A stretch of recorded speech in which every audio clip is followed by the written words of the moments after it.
I want people to understand this is not the Warriors just trying to make more money.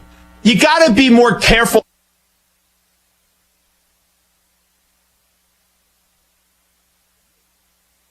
The safe plan. And 9,000 fans in a stadium, optics-wise, it's not going to look great. I'm curious on more of the logistics of it. But if all those people go into the stadium with the negative test, and there's a 1% chance that maybe it's inaccurate, then they're going to take that risk.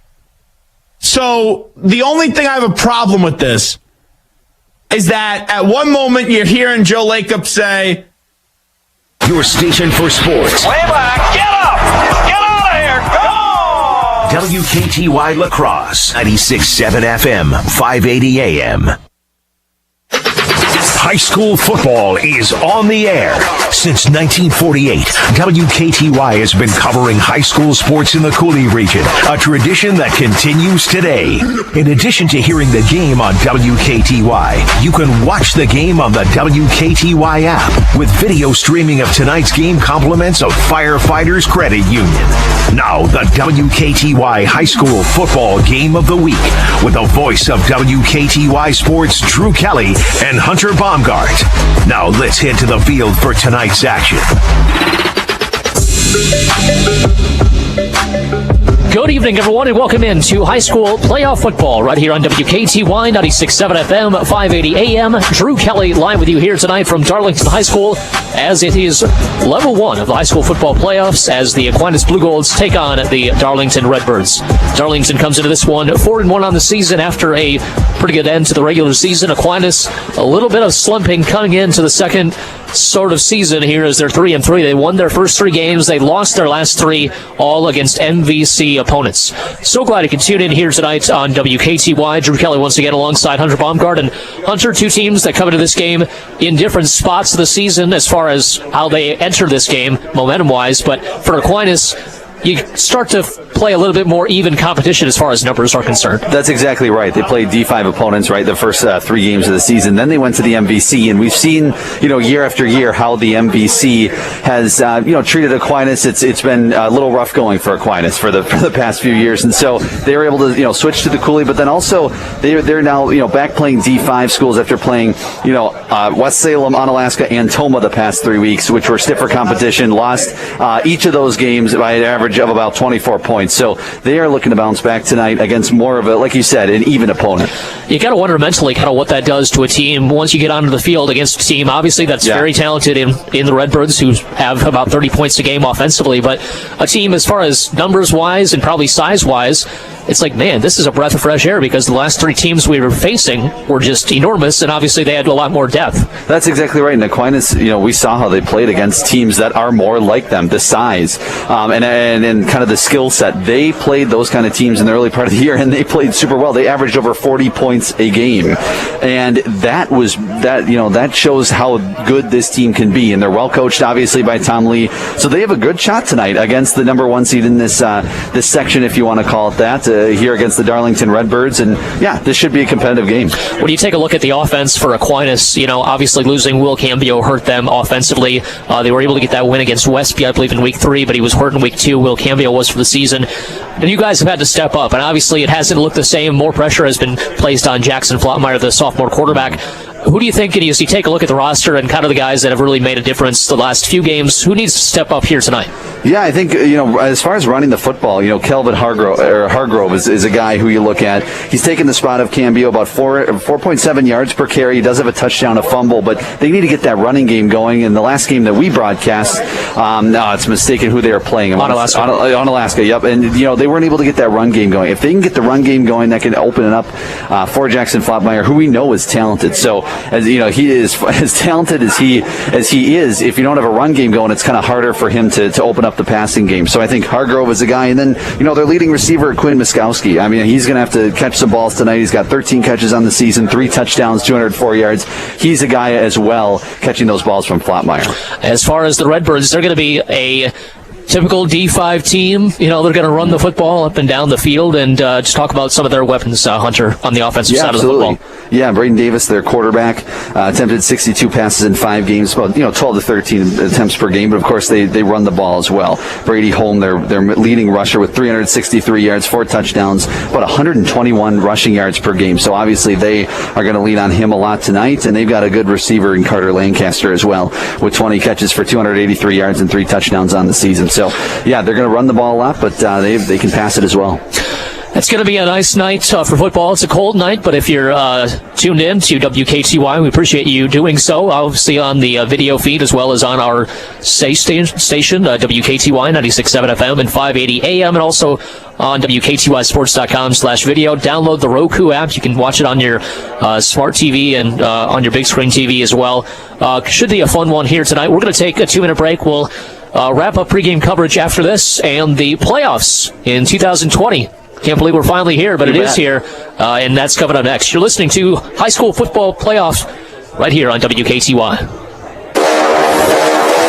If it's happening in Wisconsin sports, you'll hear about it on the Wisco Sports Show. The Packers added a wide receiver. I don't know if you guys saw this. They signed Seth Rollins, wide receiver, off the practice squad. He's been in Oakland. He's been around the league a little bit. Now, I did some research, dug into the facts a little bit about Seth Rollins and what he's done in his time as a wide receiver. He is known as the Monday Night Messiah, which is great, but also the Packers already played on Monday night, so I don't know really if that helps them. He is also known as CrossFit Jesus, which is amazing. Hopefully he'll come in and be in shape right away. And he is known for his signature celebration, the curb stomp. Thankfully, the NFL has pulled back on its celebration restrictions a little bit. So yeah, that's Seth Rollins, the latest Packers wide receiver. 608-796-2558. Foreman says Seth Roberts. Isn't that what I said? Talking Wisconsin sports with Grant Bills. It's the Wisco Sports Show. Weekdays from 4 to 6 on WKTY. Hi, I'm Kevin Millard, host of WKTY Outdoors. Each Saturday morning at 8, I'll share with you tips for better hunting and fishing success in the field, plus activities you and your family can participate in. There's a lot happening around here, so let's get out and enjoy it. Join me for WKTY Outdoors, brought to you by Ace Sportsland and Ace of Lacrosse, Saturday mornings from 8 until 9 on WKTY 96.7 FM, 580 AM. Midwest Family Entertainment. I'm Brittany Stiles, the manager of Midwest Family Entertainment, and I would love the chance to chat with you about your big day. We want to be there for it, all of it. A lot of the process is pre-planning to be sure everything goes as smoothly as possible, and that's where I come in. We'll work together closely to make sure you get everything you want for your dance, dinner, music, ceremony, whatever you envision. Let's make it happen. Visit our website and click on reservations to connect with me. MidwestFamilyEntertainment.com. The WKTY Sports Blast is now sponsored by our good friends at Blue Honey Biofuels, helping restaurants take their used cooking oil and turn it into renewable biodiesel for the state of Wisconsin and surrounding states. The WKTY Sports Blast, absolutely free to sign up for, comes to your email once a day. No spam involved. Sign up right now at WKTYsports.com for the Sports Blast, brought to you by Blue Honey Biofuels.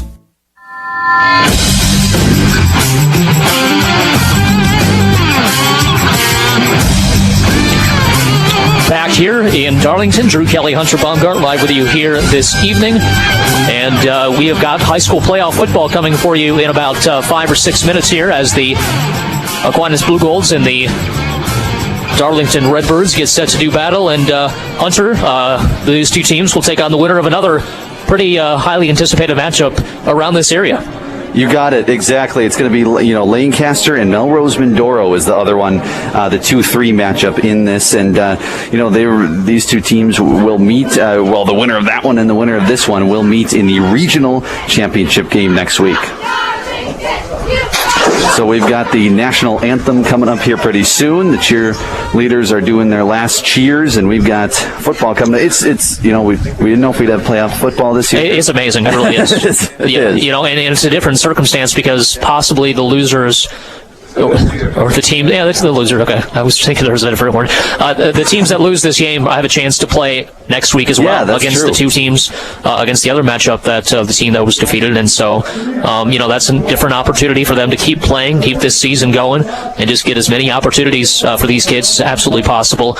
And it's a fantastic thing. We're going to have kickoff coming up in just a matter of moments. We're going to take another quick break, and we'll be back for the kickoff right after this. You're listening to High School Playoff Football on WKTY. If you're a sports fan, you can't afford to miss the Dan Patrick Show on WKTY. Let's bring in the very popular Nick Wright from First Things First on Fox Sports 1. Who is the best player ever, Nick? Dan, you know the answer to this. We know it's LeBron, and it is going to be, in 25 years, folks aren't going to believe we argued about it. It's like, well, one guy was bigger, he was faster, he was stronger, he did it longer, he did it in a tougher league, he did it when the rules were kind of designed against him, he did it over a far longer period of time, he scored more points, he was obviously the better passer. What were we arguing about? The 2011 finals, it is a meltdown. It is a giant blemish on the resume. But it's been a decade, and since then he's played in the last game of the year every year except for the year he tore his groin. Don't miss the Dan Patrick Show. Weekday mornings 9 to 11 on WKTY, 96.7 FM, 580 AM. Hey, it's Dave, host of your WKTY morning show, inviting you to join me again Monday morning as we recap the Green Bay Packers and the Jacksonville Jaguars Sunday on WKTY. We'll also take a look back at the Badgers. They're on the road versus Michigan on Saturday. And of course, get you details on the big high school game WKTY carries on Friday night, Aquinas and Darlington. I'll be joined by Green and Gold insider Joe DeGuano and the Wisco Sports Show host Grant Bills. It's all coming up Monday morning with me, Dave, on the WKTY Morning Show. When Dad needed help getting around, I became his driver. Any daughter would do the same. But soon enough, he needed help doing more things, and it was up to me to be his personal shopper and financial manager, too. And before I knew it, Dad moved in with me. So I became his cook, his personal assistant, his physical therapist, and even his nurse. When I started taking care of Dad, I didn't realize all the roles I'd have to play. But no matter what, I know I'm still his daughter. We understand the many roles you play. And to help, we created an online caregiving resource center. At aarp.org/caregiving, you can find resources and connect with the caregiving community. Together, we can better care for ourselves and the ones we love. Visit aarp.org/caregiving to learn more. A public service announcement brought to you by AARP and the Ad Council.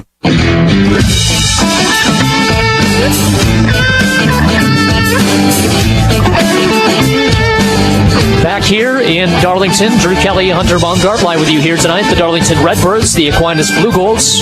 Darlington comes into this one 4-1 on the season. The Blugolds come into this one 3-3. Hunter, we talked about, kind of getting back off on the right track for the Blugolds as they lost their last 3 games to Aquinas, to West Salem, Toma, and also Onalaska in pretty much convincing fashion. But, they do have some weapons. They do have a lot of talent on the field. It's just getting back to basics. And, with the contact tracing with this whole COVID thing, it's going to be tough, for Aquinas. But I think that they still have the athletes and still have potential to, make the game here in the fourth quarter and see what happens. And it should be a fun one here tonight. I want to thank all of our sponsors for making this happen, including Firefighters Credit Union for sponsoring the video feed. They just really have helped us out, doing the video broadcasts here this season. It's amazing. We're on week number, I think, 6 of the games that we've done, Hunter, and it's been unreal, the fact that we're even here tonight. Yeah, it is. And you don't know week to week. You don't know what the next week is going to bring. You don't know if you'll be doing a game the next week. So every time we just get to, put on the headsets and have a little fun with some football, and you guys get to watch or listen, it's another week that we get to cherish. So we're happy to have everybody tuning in tonight for this playoff game, nonetheless. It's going to be 2 weeks of playoffs, depending on, options and kind of availability of players. The players do have a chance to play 2 weeks, regardless of the outcome here tonight. We'll have to see what happens. Aquinas obviously wants to get the victory and not have to worry about that. Ben Corsi will be kicking off for the Aquinas Blugolds. The ball is teed up on the 40-yard line. Return men for the Redbirds back at their own 7-yard line. And the hand is in the air for Ben Corsi, the 6'4" sophomore.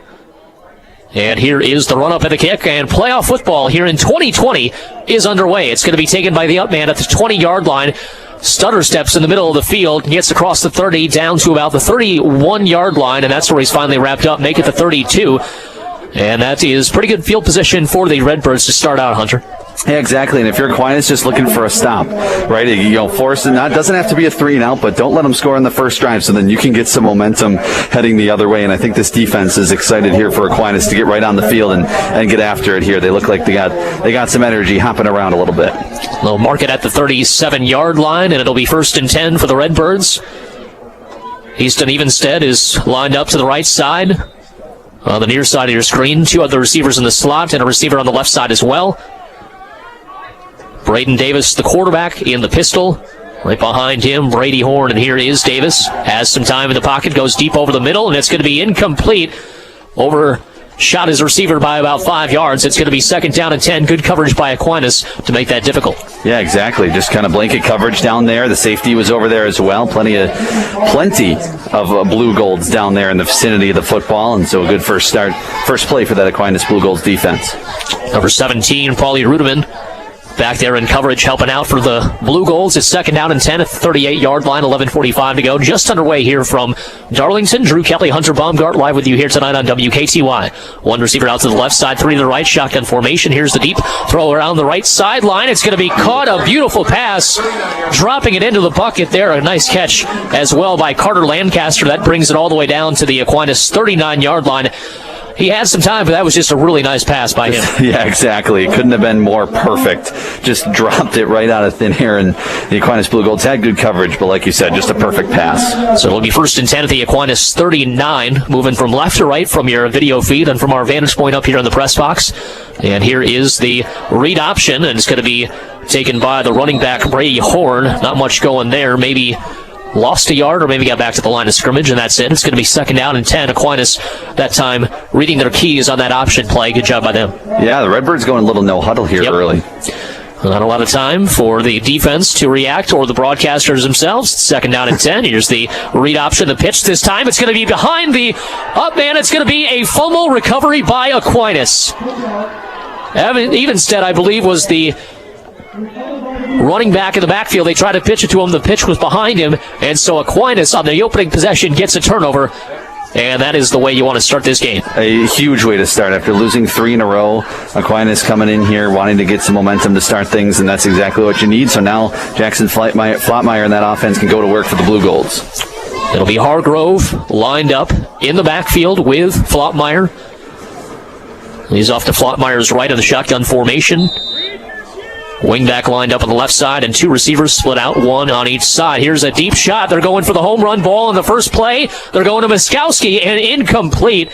Really good hand-to-hand combat there between receiver and cornerback, and it's 2nd down and 10. They were just letting him play. Yeah, exactly. Just threw it up. Flatmeyer just threw it up for the wide receiver, Quinn Miskowski, down there to try to catch the ball, and it was just a fight for the ball. Almost brought it in with the hand in his face, but couldn't quite come up with it. I don't mind that call. You got a quick turnover, quick change of possession. Just go for it, see if you can catch them off guard. Yep. 2nd down and 10. 2 receivers lined up to the left side now.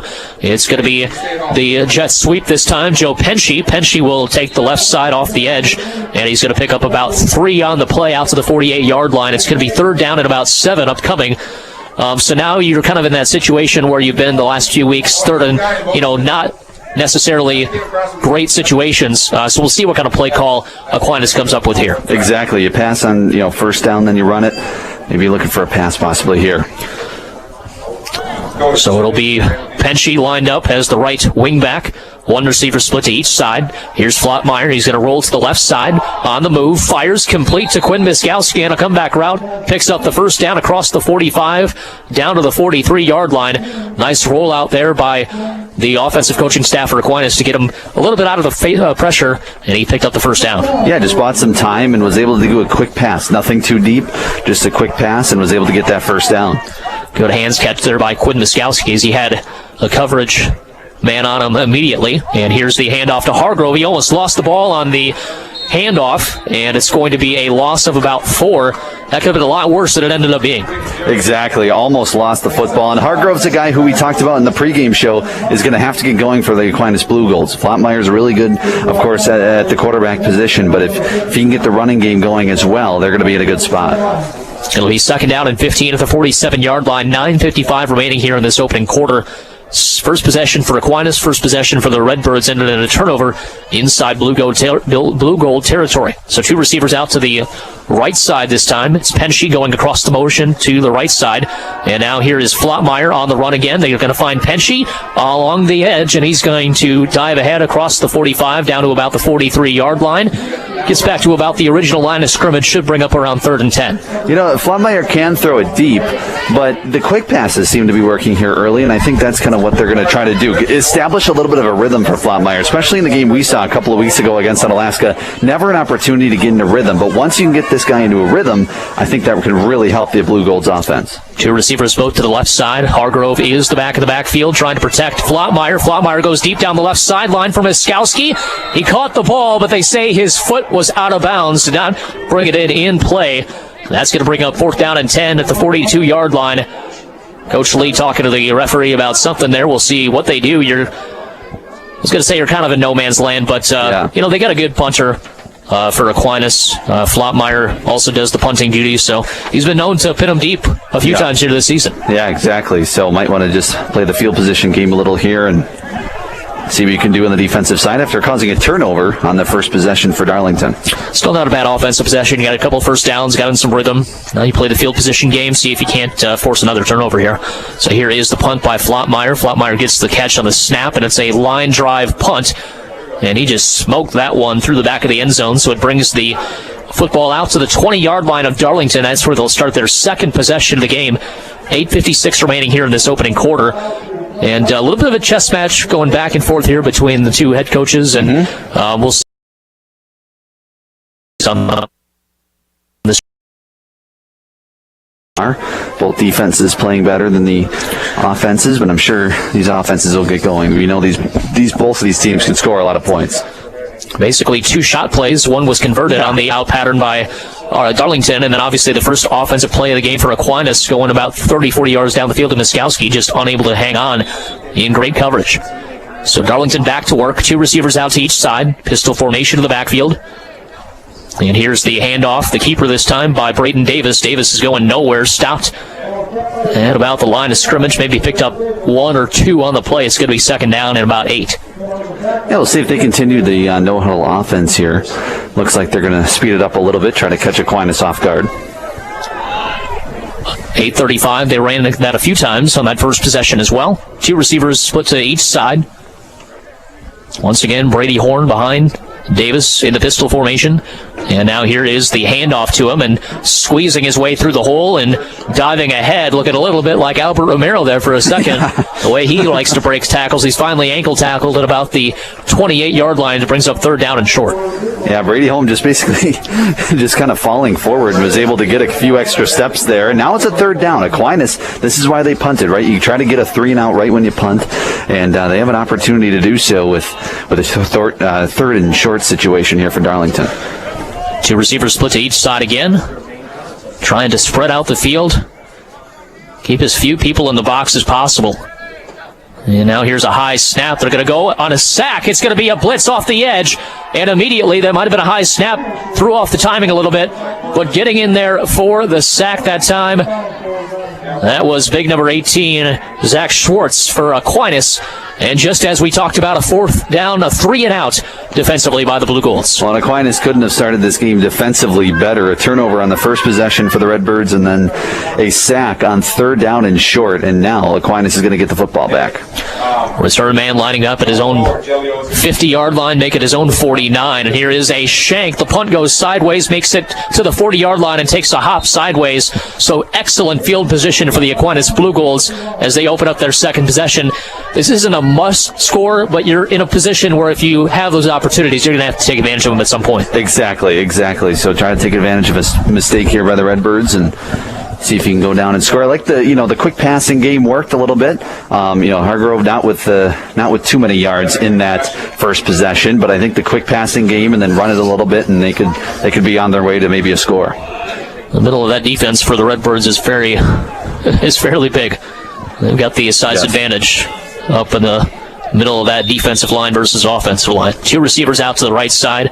And now here's Aiden Lee going in motion to the right, and he takes the jet sweep, breaks a couple of tackles into the secondary, breaks another ankle tackle, and is finally knocked out of bounds at the 21-yard line. That's a 20-yard gain on the jet sweep by Lucas Beck. Lucas Beck with a nice run there, and it's 1st and 10 for the Blugolds. Yeah, that's the biggest play of the game so far for the Aquinas offense, and it comes via a run play, and just a fantastic job by Beck, breaking a bunch of tackles there. So 1st down and 10, 2 receivers out to the left side. Shotgun formation, receiver goes in motion. They're going to hand it off up the middle. It's Malin into the secondary. Nice job dragging a defender on his back to about the 11-yard line. That's going to pick up another 11 and a 1st down there for the Aquinas Blugolds. So David Malin gets him inside the red zone. Yeah, switching it up for who they're running it with. One to back, now a different one there, and we'll see what they do here on another 1st down. And now here is a counter play. They're going to go to Penchie. Penchie keeping his feet alive, and he's going to break out of the pile. He's still on his feet. Does he get in? And he does. Unbelievable. He was stopped at the line of scrimmage, somehow broke out of there, and just an acrobatic tightrope, keeping his feet on him, underneath him, and he stays up somehow, getting into the end zone for the touchdown. That's an 11-yard run by Penchie. Yeah, and that was the culmination of the same thing, basically, on 3 different plays, where just continuing to break tackles, the Redbirds not wrapping up too well, and Aquinas with a big score on their 2nd possession of the game. So 6-0 after the very impressive 11-yard run there by Joe Penchie, and they got an extra point coming up here. And they're going to go for a direct snap as it stands, and Hargrove lowers his shoulder, and I don't think he's going to get in. Got to the 1-yard line and was stood up there. So it's 6-0 after the 11-yard touchdown run by Joe Penchie. 6:28 to go here in the opening quarter. We're going to take a 60-second break. We're back for more high school playoff football after this, right here on WKTY. Down the right sideline, MVS has it to the end zone for the touchdown! Hey, lacrosse, nobody talks more Packers football than me. Don't miss the Bill Michaels Show every day, 11 to 2, right here on WKTY. We're going to cover every game, hear from the coaches and the players, and get the inside scoop from the best reporters and experts. That's the Bill Michaels Show, talking Packers football all season long, right here on Western Wisconsin Sports Talk leader, WKTY. Oh, what a play! Hi, I'm Kevin Millard, host of WKTY Outdoors. Each Saturday morning at 8, I'll share with you tips for better hunting and fishing success in the field, plus activities you and your family can participate in. There's a lot happening around here, so let's get out and enjoy it. Join me for WKTY Outdoors, brought to you by Ace Sportsland and Ace of Lacrosse, Saturday mornings from 8 until 9 on WKTY, 96.7 FM, 580 AM.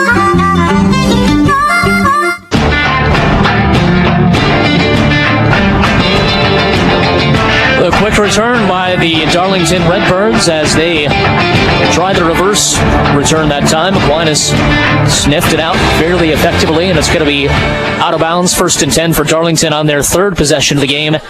At about the 27-28-yard line. We'll see where they officially mark it. It was kind of right along the sideline there where that play ended, so we'll see where they mark it officially. And they're still not sure, apparently. 27.5, just split the difference. 1st and 10, 2 receivers out to the left side and 2 to the right as well. 1 receiver lined up a little bit behind. The slot receiver is lined up a little bit behind the outside receiver on the right side. He goes in motion behind the play. Here's the option play. It's going to be a converted option, and it's going to be a big-time play along the left edge that time. The option works to perfection there as Carter Lancaster took the pitch perfectly that time, and it's a big gain out across the 40 down to the 42. Pick up of about 15 on the play. Yeah, we saw the pitch not work earlier with the fumble that happened on the 1st possession for Darlington, so that one works to perfection, and not only do they secure the football, but get almost 15 yards out of it. 15 exactly with 6 minutes to go here in the first quarter. 2 receivers out to each side.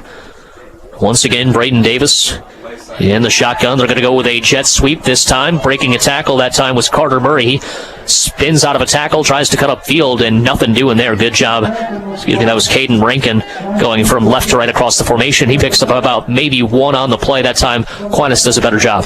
Yeah, absolutely. And they were able to kind of sniff that one out from the start and now force Darlington into a 2nd and long situation. 2nd down and 8 at the 44. They gave him 2 on the play.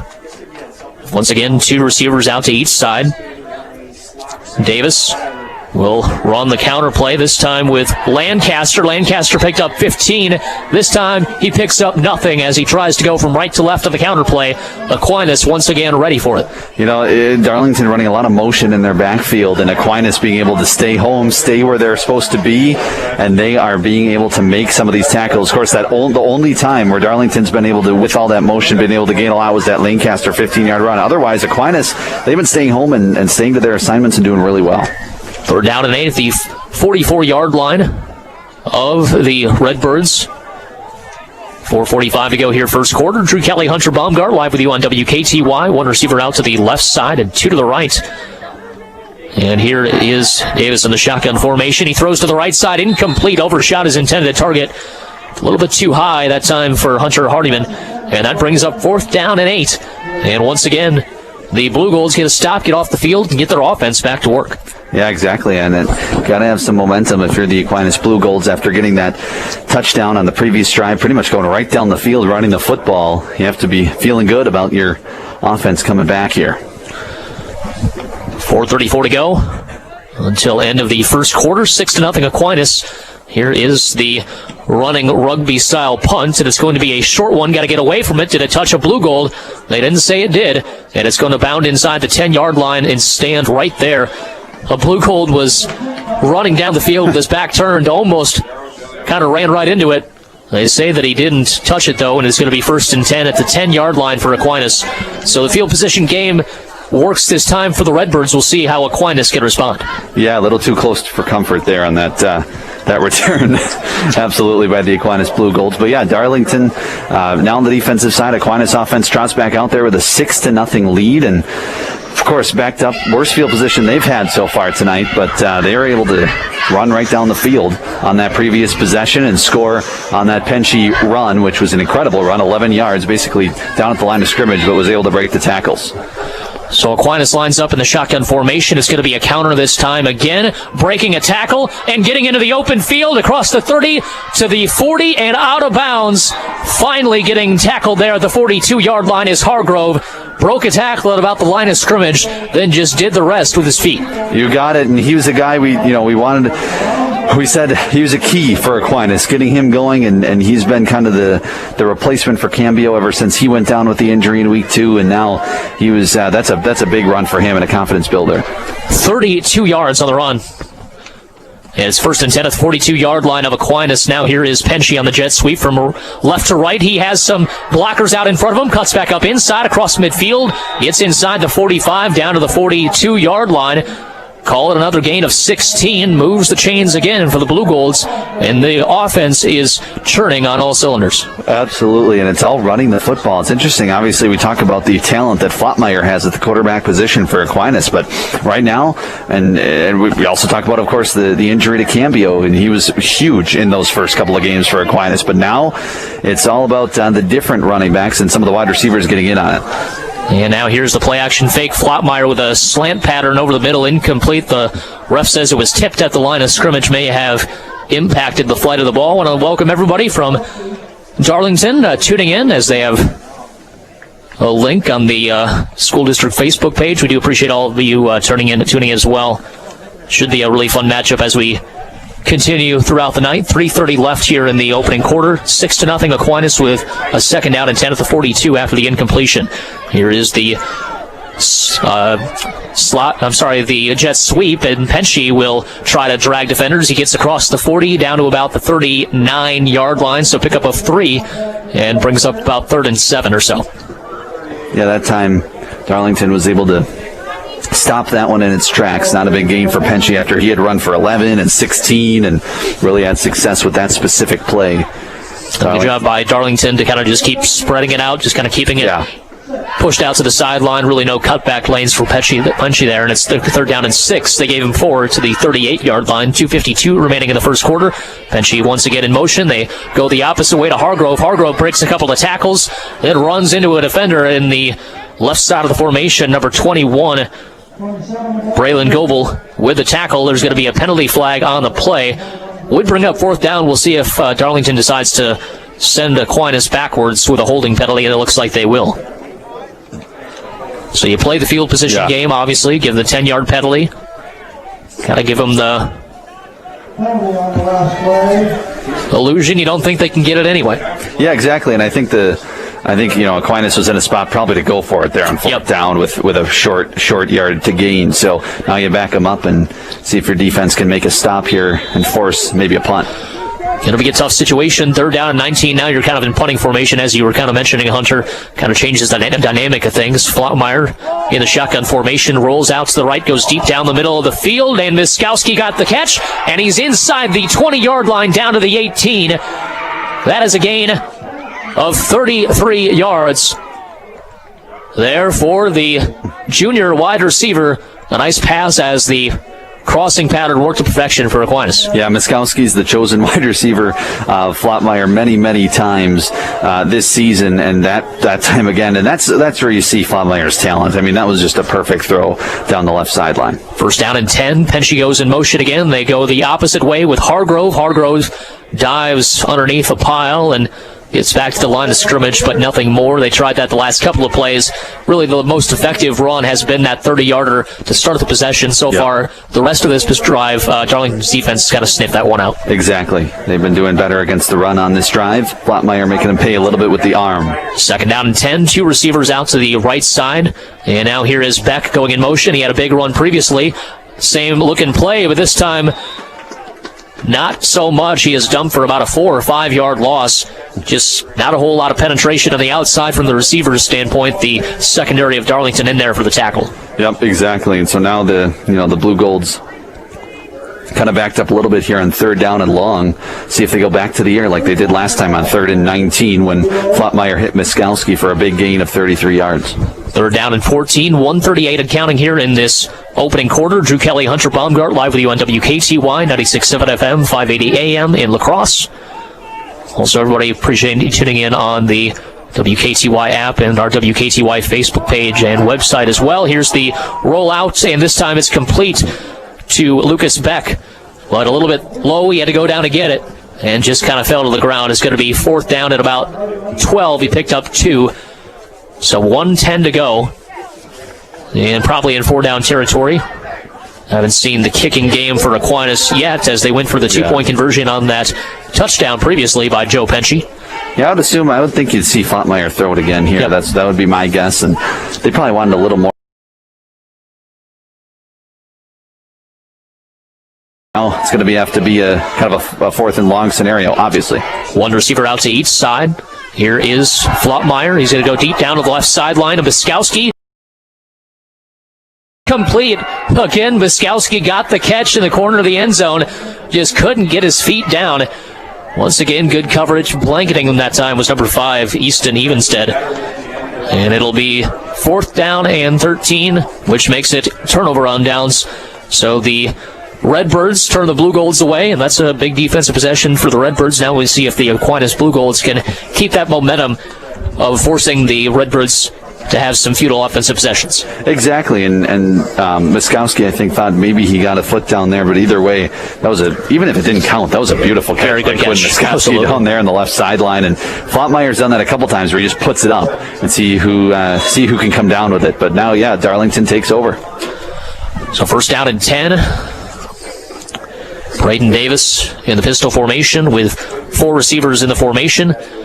2 on each side. Here is the read option. He keeps it himself after the fake handoff. He's into the secondary, and he gets across midfield and finally is driven back there. So the read option, one of the first times he's kept it himself on those types of plays, and that time to work to perfection as Aquinas gives up the 30-yard gain. Exactly. If you keep handing it off every time you run that play, Aquinas is going to think you're going to hand it off or going to pitch it or something like that. But that time, the quarterback takes it and paid off for the Redbirds. Braden Davis, the 5'11", 154-pound junior quarterback. 2 receivers out to the left side and 1 to the right. Once again, the pistol formation. Davis goes back to pass, goes over the left side. It's going to be caught high. Having need up for that one is Carter Lancaster jumping up into the air. Got popped on his way down. It's going to bring up second down and about 5. And that's going to be the end of the first quarter. So a quick moving first quarter with a lot of different plays and a lot of different exciting action that took place in that first 12 minutes. We're going to get 3 more quarters of that, hopefully, and we'll be back in 1 minute for the second quarter. You're listening to the high school football playoffs right here on WKTY. Midwest Family. Instead of just creating ads, we create strategies. We don't simply want to put your business on the radio. My job consists of being a consultant. Every plan that we build is customized specifically for you. And that's across all platforms, including social and digital media. Ads. It's taking all those different pieces and then putting them together into a comprehensive plan. We want to discuss how we can help your business grow. We want to discuss your business. There's nothing more important to us than our advertisers' success. And that's why it is so awesome to have these great success stories. Just call one of our current clients and ask. The systematic solution for measurable marketing results. Midwest Family. Midwest Family.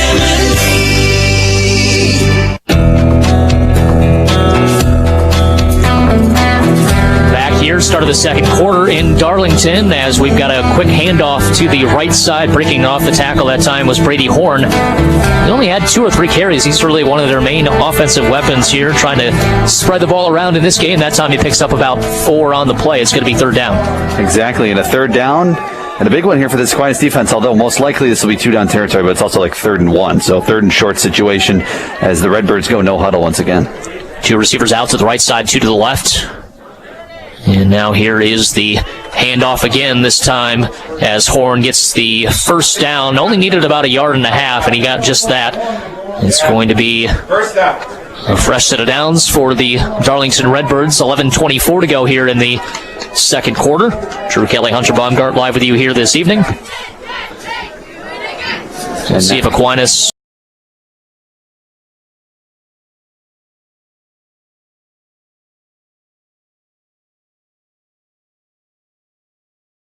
his defensive front getting in there for the stop for Aquinas was number 18, Zach Schwartz again. He's had a couple of nice plays. It's going to be 2nd and long.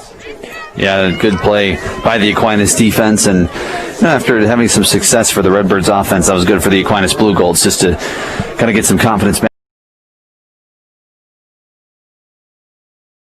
And 42 to go here in the opening half. Drew Kelly, Hunter Baumgardt live with you here this evening. 2 receivers set to each side, pistol formation as well in the backfield. And now here is the quick swing pass. Intended that time for Caden Rankin, but a little bit out in front of him. Slid trying to catch it, but it's going to bring up 3rd down and 12, and a big play defensively here for Aquinas if they can get the ball back here offensively. Yeah, absolutely. A 3rd and long, and so even the Redbirds most likely just trying to get 5-6 yards here to make it a manageable 4th down most likely, but Aquinas trying to stop them from doing even that. Big play here. Decent amount of fans coming out to the game. Some fans on the Aquinas sideline as well. 3 receivers out to the right side and 1 to the left. And here is the draw play, quarterback draw. It's going to pick up about 6 yards on the play. Finally wrapped up on the right side of the formation. It was kind of a long delayed play there. It kind of took a while for the blocks to start opening up, and finally tackled was Braden Davis at about the 36-yard line, which is where we have an injured player. We'll see who that is. Looks like he's getting up to his feet. Won't need much assistance.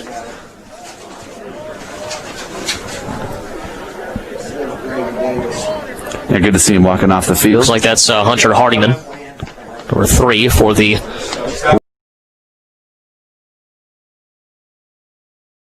land here. We'll have to see kind of decision time for the coaching staff of the Redbirds to see what they want to do.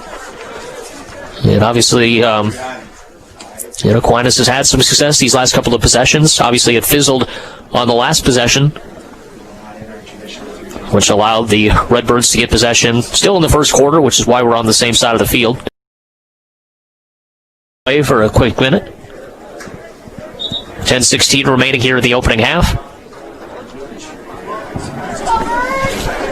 Winner of this game will play the winner of Lancaster and Melrose Mindoro. Playoff time. Also going on right now here on a football Friday night. 2 receivers out to the right side for Darlington, 2 to the left. Pistol formation again in the backfield.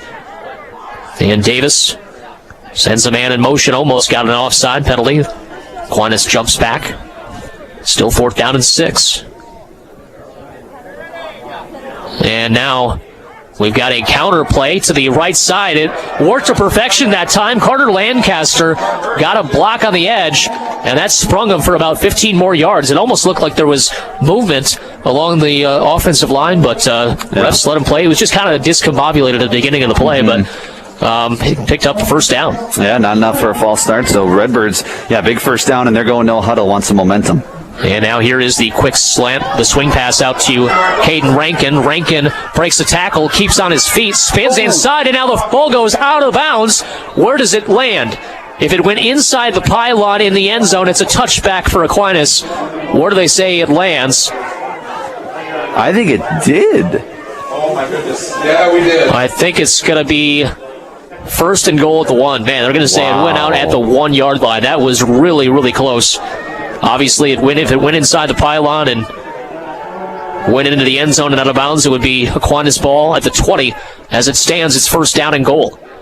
And now here's a quarterback sneak along the left side of the line and an easy touchdown on the play. Brayton Davis from 1 yard out with a quarterback sneak, and it's 6-6 with 9:05 to go here in the first half. Yeah, it wasn't easy, but the Redbirds went down and scored, and well, a big play. Game of inches, as the legendary Al Pacino says. Yes, that's exactly true. And now the Redbirds can take the lead with an extra point. Inches obviously on the play, as he only needed to get about 6 of them. Here's the kick coming up. And it's going to be a line drive kick. Got over everybody's head, the hands rather, and it is good. So an extra point there by Will Hansen, and it's 7-6 Darlington with 9:05 to go here in the first half. We're going to take a 30-second break. Back after this, you're listening to high school playoff football right here on WKTY.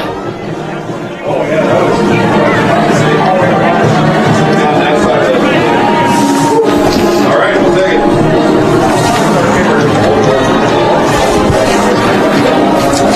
I'm Dave Carney, host of the WKTY Morning Show, Monday through Friday from 6 to 9 a.m. on WKTY, on the WKTY app, and heck, streaming worldwide at WKTYsports.com. What is the WKTY Morning Show? Well, it's a dose of sports. We'll talk more Green Bay Packer football and Milwaukee Brewer baseball throughout the morning, that is for sure. Joe DeGuano, our Green and Gold Insider, is going to jump aboard at 7:15. We'll have G. Bills at 8:20, so plenty of Brewers and plenty of Packers still to come this morning. It's a bit of music. Guitar Slayers coming up this morning. Stevie Ray Vaughan, Jimi Hendrix, ZZ Top, Eric Clapton, just to name a few. We tried to have a lot of fun. Yeah, I didn't have time to pull up my Big Lebowski sounder. You need a tow? I can get you a tow by 2 o'clock. You need a tow? I'm not that good. If you're a sports fan, if you're a comedy fan, hey, if you're a music fan, you're going to find yourself in a good spot on the WKTY Morning Show with me, Dave Carney.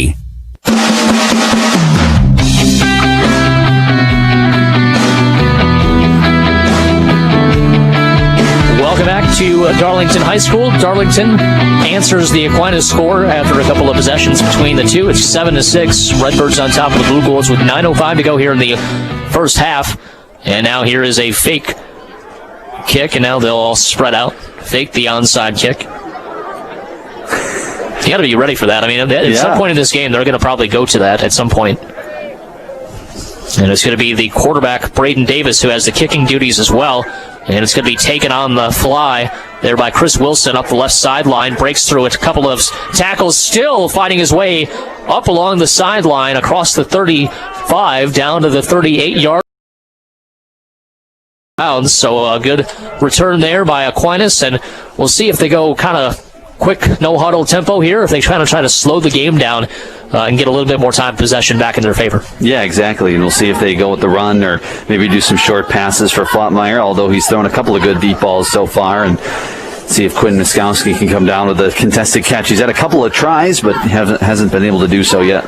He's caught 2 of the 3. All 3 of them have been incomplete. 2 of them were unfortunately out of bounds. And here is the jet sweep, this time by Penchie. Penchie breaks through a couple of tackles, is shoved forward by a teammate, and he picks up another 4 after that, so 2nd down and 1. Obviously thankful for an offensive lineman who saw a little bit of a hole for his running back and just shoved him ahead, pickup of 9. Yeah, Aquinas very good at bouncing off some of the tackles here tonight. Darlington, probably something they can clean up is the tackling so far. 2nd down and 1 with 8:32 to go here in the opening half. Drew Kelly, Hunter Baumgardt on WKTY. 2 receivers lined up to the left side. And now here is Flottmeyer, lots of time, lofting deep down the left sideline, looking for Miskowski. He comes back to the football, and it's a catch inside the 30 down to the 26.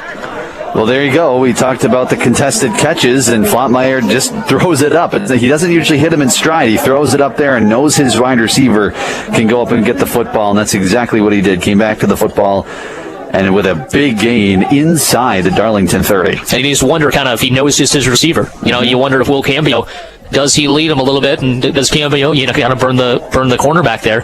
Just obviously, unfortunately, with the injury, Flottmeyer dealing with what he has, and he's making the most of it. And here's the quick pass over the middle. Chris Wilson caught on the slant pattern, and he has nobody in front of him. An easy scamper to the touchdown, 26 yards on a great play-action fake from Flottmeyer to Wilson. It's 12-7 rather. Aquinas on top. Yeah, you're expecting a run kind of on 1st down there, and it's exactly what Flottmeyer did in beautiful play action, and Aquinas answers right away for the touchdown. What time of possession? Yeah, right. What are you talking about, Drew Kelly? 7:51. They go about a minute and a half on that possession. And now they'll go for 2 here. Flottmeyer under center. They went the direct snap the last time. Hargrove this time is going to bounce off a defender in the backfield. He gets into the end zone for the 2-point conversion, but it looks like it's going to be a flag. We'll see what that's all about. And it might be coming back on a holding, or else maybe an offside on Darlington. It will be a holding penalty on Aquinas, so they'll push him back and see if Flottmeyer's arm can get him the 2-point conversion here. Yeah, exactly. That makes it a very different play call than what you'd have at the 2-yard line. Obviously, it's from the spot of the foul, so it brings it all the way back to the 16-yard line. 7:51 remaining here in the opening half. 12-7 Aquinas on top. And these 2-point conversions become big. If these 2 teams get into a shootout here, every point is going to matter. So try to get back to a 7-point lead. And now here is Flottmeyer. Flottmeyer looks to the right side, nothing there. Now goes back to the left, just tosses it up, and it's incomplete. Looking for Miskowski again. That time, really good coverage on the back end to break that one away. So another failed 2-point conversion for Aquinas. Now the score is 12-7 with 7:51 remaining here in this opening half. We'll be back in 30 seconds. After this, you're listening to high school playoff football right here on WKTY. In sports, lots of things are memorable. Few things, however, turn into outright classics. WKTY is reliving some of the most memorable and downright classic moments in sports history with a weekly feature, the WKTY Classic Sports Moment, online at WKTYSports.com. Packers, Brewers, Badgers, Bucks, and other classic sports moments can be found each and every week with video and audio online at WKTYSports.com.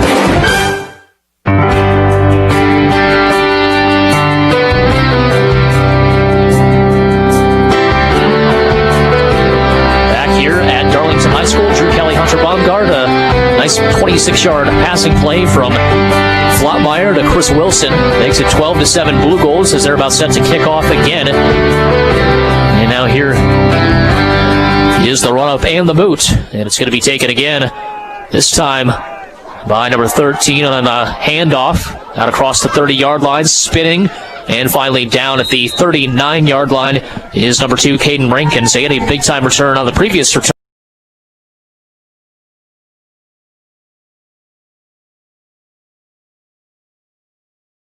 And we'll see what kind of offense both these teams play the rest of the game. Yeah, exactly. And Darlington with good field position again. It's not like, they got a little bit of a less return, but good set up for field position and could turn into a shootout here. 2 receivers out to the right side, 2 to the left. Pistol formation again to the backfield. And Braden Davis will hand off. That's going to be a fumble on the play on the double counter. It was Carter Lancaster who dropped it, had to go right back up into his gut as he dove forward for the football. It's going to be second down at 11 after a loss of 1. That's the second time they put it on the ground, so that's something to watch out for as the game continues. Yeah, exactly. And, that motion can do that sometimes. It can be confusing people. The timing has to be right. And so if the timing's not right, people can run into each other, etc. The blocks were there, it looked like. Here is the swing pass now out to the right side. Caught along the right edge and trying to stiff arm a defender. That time was once again Carter Lancaster. Lancaster out across the 40 to the 42-yard line. Pickup of about 4 or 5. Makes it 3rd down and 8 upcoming. We'll call it 3rd and 7, 6:52 to go. So 3rd and long situation here for the Redbirds. They've got 4 receivers on the field, 3 to the left, 1 to the right. And now here is Davis again. Davis looks to the middle of the field. It's going to be caught. A nice acrobatic catch in between 2 defenders. Trying to snag his mitts on that pass was Caden Rankin, and he did a nice job. He had contact immediately as he made the catch. Yeah, those catches are hard to make right over the middle. Now you got a first down here for the Redbirds. First down and 10 in midfield. 2 receivers out to each side. It is Rankin going in motion. Now he's in the backfield, goes behind the formation. They're going to do the read option. They pitch it out to Rankin. Rankin is going to break one loose into the secondary down to about the 31-yard line. That was a 19-yard gain. Close to a block in the back along the edge here. They say that he held up in time. And it's going to be a 19-yard pickup. And that was a well-designed play as well. Yeah, it was very, very well designed. Able to get the corner. And the Redbirds in business here inside the 30 as unfortunately he went off the field limping. First down and 10. 2 receivers out to each side. Davis again. This time it is Lancaster going in motion. They go up the middle this time with the big fella Brady Horn, and he picks up about 2 on the play. We talked about kind of Horn's production here this season. They've really tried to go in other directions, kind of trying to maybe save them for that second half, maybe break a couple of tackles and see what they can do here later on in the game with him. And now here's a penalty on the play, looking like motion, and it will be a false start on the Redbirds. It's going to bring it back to second down and 12 now at the 32-yard line. Yeah, both teams have been pretty disciplined so far. For sure. Not a ton of penalties. Obviously, the big holding call and the 2-point conversion for Aquinas that costed them a couple points, and who knows, that might come back to bite them later in the game. But otherwise, yeah, save for a couple of penalties. These 2 teams pretty disciplined. What a great game so far. Kicker for the Redbirds, Cole Christ, showed he had a leg on that extra point, so that might be the difference as we have different philosophies as far as extra points are concerned as we continue in this ballgame. 2 receivers out to the right side, 2 to the left. Now here's a double move, and it's going to be incomplete as Davis had his man streaking down the right sideline. Pump fake, got the corner to bite, and they were going deep. Looks like to Hunter Hardiman, and it's going to bring up 3rd down and 13. That was a play there to be made there. Exactly. Hits him in stride. Most likely a touchdown for the Redbirds, and just over the outstretched arms of the wide receiver. So once again, 3rd down and 13, 6:09 to go here first half. Hardiman kind of coming up a little bit limp. Looks like he's fine, but it's a chilly night here in Darlington. Nothing's going to feel great when you're hitting that turf. Here's the read option. Keeping it as Davis. Now he pitches it back out. Reading that perfectly that time by the Aquinas Blugolds. That was number 55, Riley Clark, in there, along with a host of others. Brings up 4th down there. That time just nowhere to go for number 7, Carter Lancaster. Yeah, exactly. Very good defensive play by the Aquinas Blugolds. And now this could be a big stop for the Aquinas Blugolds. Obviously up 12-7 and wanting to maybe score again before halftime. Just under 6 minutes to go in the first half. As you mentioned, a big 4th down as one of the best receivers for the Redbirds currently gets some attention on the sideline. Caden Rankin has had a really good first half, both running and receiving the football. And he is currently getting his ankle taped. 2 receivers out to the right side, 2 to the left. And now here is Davis in the pocket, has some time in the middle, and now he throws incomplete over the intended receiver there in the middle of the field. That was Lancaster. We got a penalty in the backfield. We'll see what this is going to be. It was 4th down, so if they decline, if it is on the Redbirds, it will be blue gold football, and it looks like that's what it's going to be, probably a holding penalty in the backfield there on Darlington. And so the Aquinas defense does its job after that touchdown, gets the ball back for its offense with 5:14 remaining. That's enough for 2 possessions. That's why the last drive win, if you want to do it that way, a little 2-for-1 in football as opposed to basketball towards the end of the half. And it's going to be 1st and 10 at the 32-yard line for Aquinas. Yeah, very good job by that Aquinas defense that time.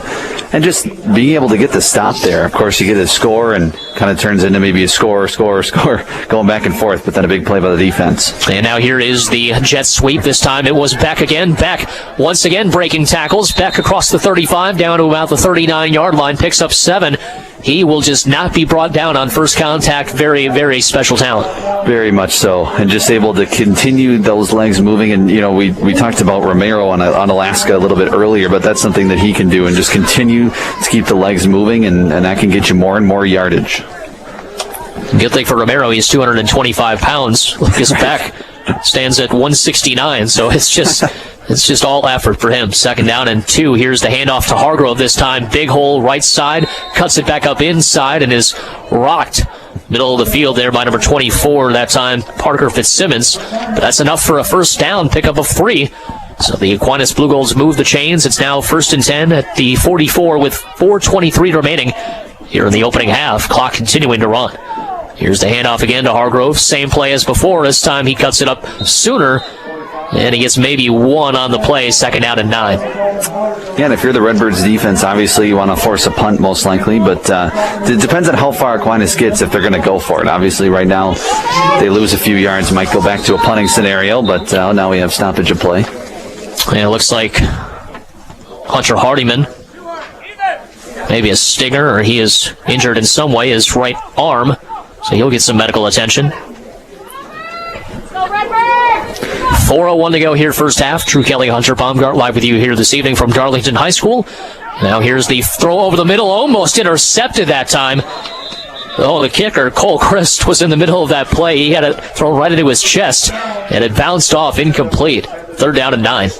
Yeah, if you're watching the video there, I followed what I thought was going to be the ball going across the middle, but a great job by the defensive line by the Redbirds, stopping it at the line of scrimmage, and Flottmeyer just has to put a little more air under, a little higher on that.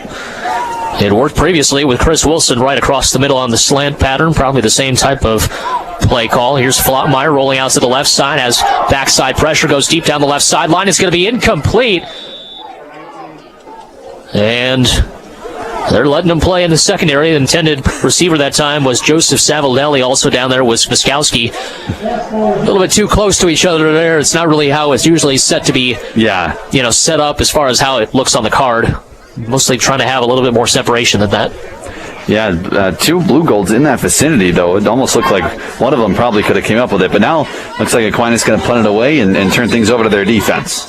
4th down and 9. Now we've got a whistle. And it's a timeout by Darlington. So Darlington calls a timeout with 3:45 left with the Blugolds about to punt it away. We're going to take a 30-second timeout. We'll be back as well in 30. And you're listening to high school playoff football right here on WKTY. Local and national sports, news and updates, information you can't get anywhere else, plus a full line of WKTY podcasts. It's all at WKTYSports.com. Sign up for the WKTY Sports Blast, courtesy of Blue Honey Biofuels, an absolutely free sports information email once a day on our website, WKTYSports.com. Check out old high school games in high definition, WKTYSports.com, the best local and national sports site you can find.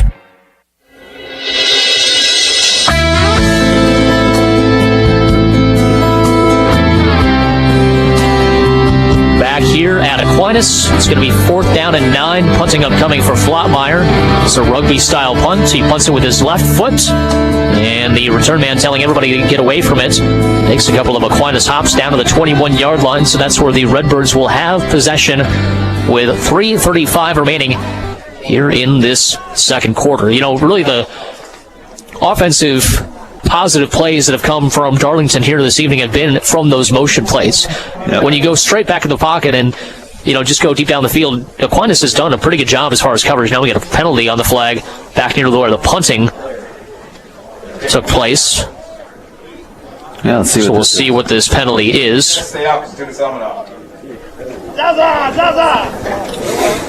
Still waiting for the call from the refs. It's going to be a holding on Aquinas, so they can either take it 10 yards from the spot of where the ball ended up or have them punt again, and it looks like they'll just take it 10 yards from where it ended up. So it should be about the 31-yard line or so. Yeah, and every bit counts when you got 3:35 left in the half. Yeah, that makes a big difference. Yeah, so now Darlington in a little better spot to go down and score and maybe take the lead here before the halftime break.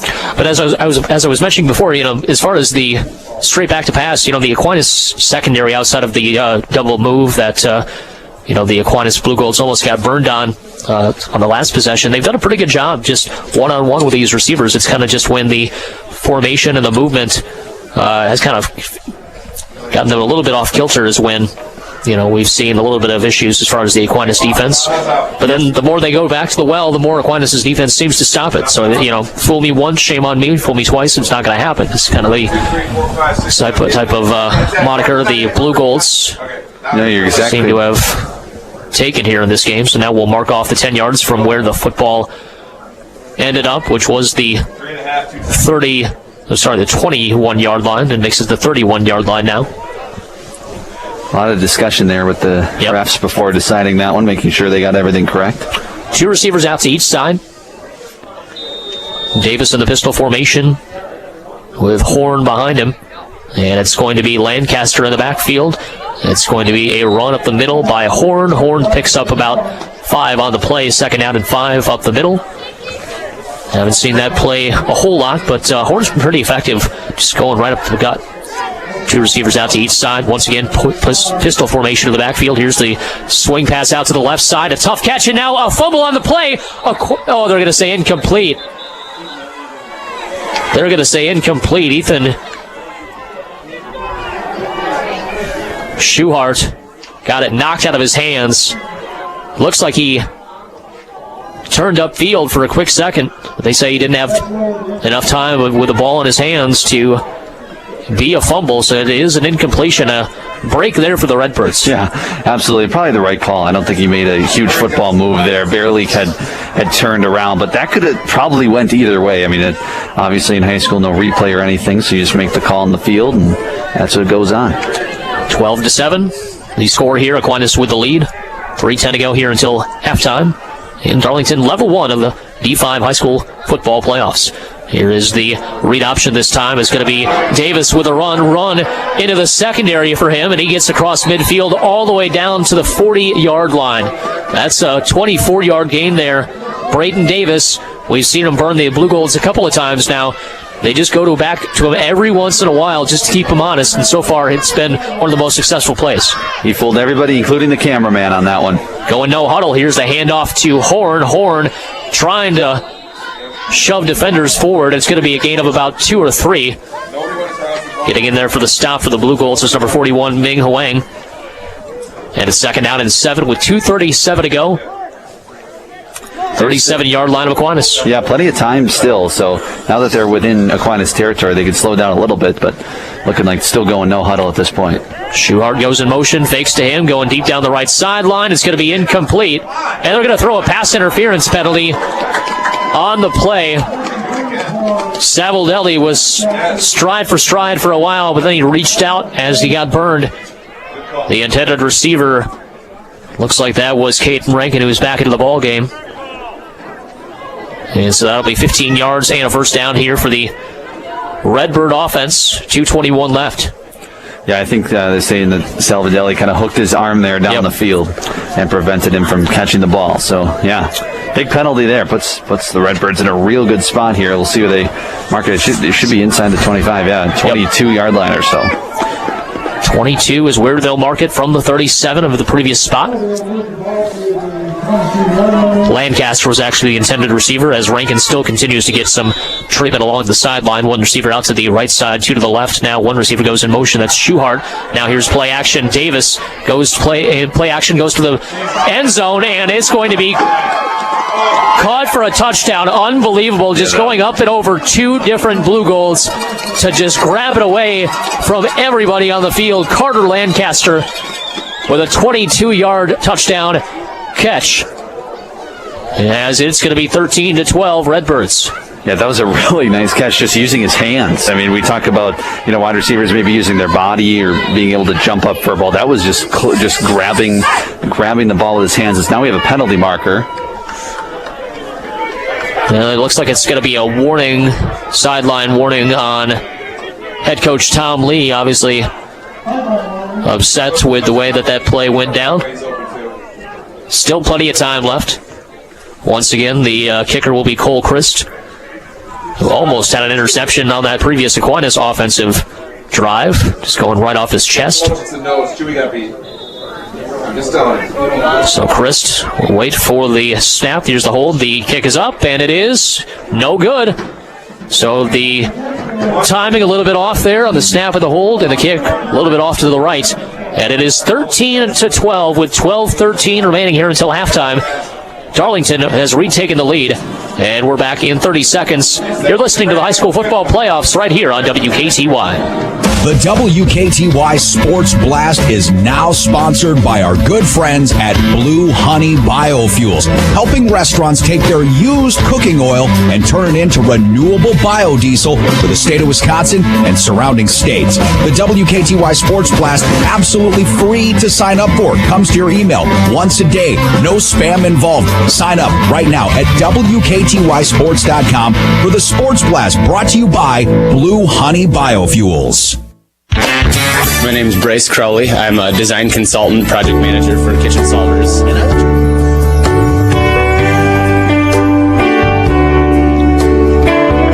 Back here in Darlington, Drew Kelly, Hunter Baumgardt, live with you here this evening. Appreciate Grant Bills back at the studio as well. High school football and November. It is weird. We are doing these games with all that's going on, but I'm loving doing it. It's great doing these games. Here's a punt that goes on an onside kick almost. It went off the side of the foot of Christ, and it looks like Aquinas has recovered. Not sure if that was the way it was supposed to turn out, but it almost ended up being an onside kick recovery. But meanwhile, Aquinas will have fantastic field position at the 43-yard line. So that's a break for them with 2:12 remaining. If it was strategic, I mean, that is a risky one, especially with 2:13 left in the half. If you kick it deep and you're able to pin them inside their own 30, it gives them way less yardage to get here, or way more yardage that they have to get in order to score before halftime. So now they set up past the 40, and there's an interesting decision there if that was indeed planned. First and 10 at the 43-yard line. 2:12 remaining here in the half. Two receivers out to the left side. Here's Flottmeyer. Has some time in the pocket. Goes deep down the left sideline. Looking for Miskowski again. He comes back to it. It's caught again. And it's going to be a first down regardless. Oh, it's going to say incomplete. My apologize. He lost it going to the ground. So it's going to be first and 10. They will call a pass interference, it looks like, on the play. Move 15 yards from the previous spot. So it should be about the 42-yard line of the Redbirds for this next play. It's just great coverage down the field on all these throws down to Miskowski. He's just not had an easy catch here this evening outside of that crossing pattern where Flottmeyer was able to find him in stride. But especially on these sideline patterns and these streak patterns, he's just been battled the entire way down the field. Exactly, and he just throws it up, and Miskowski, just the big receiver that he is, able to come down with it most of the time and draw the pass interference there. First down and 10. Here is Flottmeyer. They roll him out to the right side, and coming back on the catch is Penn. It'll be second down and 10, maybe 9 as he picked up one. Aquinas still taking a little bit of time, plenty of time. 1:43 left. You got to go 41 yards, and Flottmeyer can do that in one play if he wants to. Penchie lined up as a wingback on the right side of the formation. 2 receivers out to the left side. Penchie goes to the left. And now it's going to be the Flottmeyer pass. Feeling some pressure going deep down the left side. It's going to be incomplete there as leading the... Get out of the stands and live to fight another day, though, to be honest. Yeah, exactly. Just throwing incompletion, and now you got third down. And 3rd and 9, you obviously want to get about 5 here, make it 4th and manageable. You probably go for it. So don't have to pick up the full 9. You'd like to, obviously, but don't have to here. 1:25 remaining here at the 41-yard line of Darlington. 1 receiver split out to each side. Penchie lined up in motion on the wingback. It's going to be him on a counter play, and he is going to get wrapped up at the 40-yard line. So he picked up 1. It's going to be 4th and 8, and you got to go for it here. I think it's a 4-down territory situation for the Blugolds. And the good news is if you don't make it, maybe you burn some time here as well, trying to eat up as much of this clock. If you don't get it, then you leave a little bit less time for Darlington to pick up another score. Yeah, I think you're exactly right, and that's what they're doing, just standing out there waiting for the clock to continue to... And they got 3 timeouts also, so that obviously is going to play a factor in things as well. Aquinas will start with the football to start the second half. So you wonder, that also might play into things to a certain degree. Yeah, if you don't score here, you could do it when we resume play in the second half. Obviously, they'll try here and try to convert the 4th down, most likely. And timeout called by head coach Tom Lee with 34 seconds remaining in the first half. We're going to take a 30-second timeout as well, and we'll be back for this 4th down and 8. Right after this, you're listening to the high school football playoffs right here on WKTY. If you're a fan of Wisconsin sports, then don't miss the Bill Michaels Show on WKTY. From border to border, we've got Wisconsin sports covered. Packers, Brewers, Badgers, Bucks. We'll bring you the latest on your favorite team along with expert guests. And we'll make some time for your opinions as well. Just give us a call. The Bill Michaels Show, weekday afternoons from 11 to 2 on Western Wisconsin's sports leader, WKTY, 96.7 FM, 580 AM.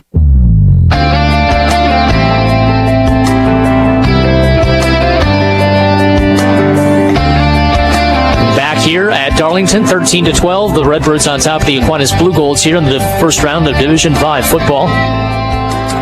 They're interesting to see. They're going to punt here. We'll see. Flottmeyer has the chance to pass as well. They are going to punt. It's going to be a high end-over-end kick, and that's going to take a nice hop back upfield. Would have worked nice on a pitching wedge going into the 18th green at the Masters, but that time it's about a 17-yard punt, so it's going to be 1st and 10 at about the 32-yard line. Not a whole lot of time left. Obviously, still 2 timeouts for the Darlington Red Birds to get something towards the end zone here. We'll see what kind of play call they run. And you could go deep. We've seen them convert 1 or 2 deep passes. Otherwise, run some misdirection and run some action there in the backfield and see if you can catch Aquinas kind of off guard and be able to shoot through a gap and see how far you can run. A couple of options here. Also, another option is kneel down, so we'll see what they decide to do. 25 with 2 timeouts, probably 1 or 2 shots, and then if it doesn't work out, probably play it safe, I would imagine, at this point. 3 receivers out to the right side, 1 to the left, 4 receiver set. As it is Davis in the shotgun, he fakes the handoff, now tries to scramble for his life, and he's going to get wrapped up at the 30-yard line, sacked on the play by a host of Blugolds. And nobody was fooled by the handoff that time, including number 54, Riley Clark, who got there first. 2nd down and 12, and that's going to be the end of the first half. They're not going to run another play, just let that clock run down. And it is a very, very good ball game here at the halftime break. 13-12, Darlington leads Aquinas. We'll be back in 2 minutes to talk about that first half. And we'll be back after this. You're listening to the high school football playoffs right here on WKTY. If it's happening in Wisconsin sports, you'll hear about it on the Wisco Sports Show. Justin Jefferson went at 22. Brandon Ayuk won at 25. Green Bay was picking at 30. Am I the only one with a functioning brain? Oh, they should trade up. They could have anybody. Oh, really? Well, then they should have drafted Chase Young because he was the best defensive player. They should have drafted Joe Burrow. Why they take Jordan Love? They could have anybody. Just trade up. Well, then take Joe Burrow because he was the best quarterback. I swear, this is not hard. Were the Vikings supposed to just trade with the Packers? You want the guy we want? Here. Oh, go ahead. Yeah, just give us a third rounder. This is the NFL draft. It's not a cafeteria lunch line where you trade someone an extra pudding cup to get your food first. Why am I the only one that understands this? Talking Wisconsin sports with Grant Bills. It's the Wisco Sports Show. Weekdays from 4 to 6 on WKTY. Midwest Family. Instead of just creating ads, we create strategies. We don't simply want to put your business on the radio. My job consists of being a consultant. Every plan that we build is customized specifically for you, and that's across all platforms, including social and digital media, website design, and running radio ads. It's taking all those different pieces and then putting them together into a comprehensive plan. We want to discuss how we can help your business grow. We want to discuss your business. There's nothing more important to us than our advertisers' success. And that's why it is so awesome to have these great success stories. Just call one of our current clients and ask. The systematic solution for measurable marketing results. Midwest Family. Midwest Family. Sports Cliche Theater presents the classics, like Chip on the Shoulder. It's just a matter of who's got a bigger chip on their shoulder. Our boys came out with a chip on their shoulder. We got a chip on our shoulder. They had a chip on their shoulder. I got a chip on my shoulder. Execution. It's going to come down to execution. We got to execute. Our guys just executed it. Our motto this year is just execution. On the back of our t-shirt just says execute. With an appearance by Team. It's all about the team. It ain't about one guy. It's about the team out here. And, of course, the most important part, a credit. These players didn't get enough credit. Coaching staff deserved a lot of credit. The offensive line didn't get enough credit. They deserve more credit. Receivers didn't get enough credit. Our crowd doesn't get enough credit. Ball boy didn't get enough credit. Our defensive line don't get enough credit. The cheerleader didn't get enough credit. I think our fans deserve a lot of credit. Tune in next week for Does Anybody Really Know What Time It Is? We got 60 minutes out here. And 2 30-minute halves. We got 4 15-minute quarters. We got 2 quarters divided by 30. On Sports Cliche Theater.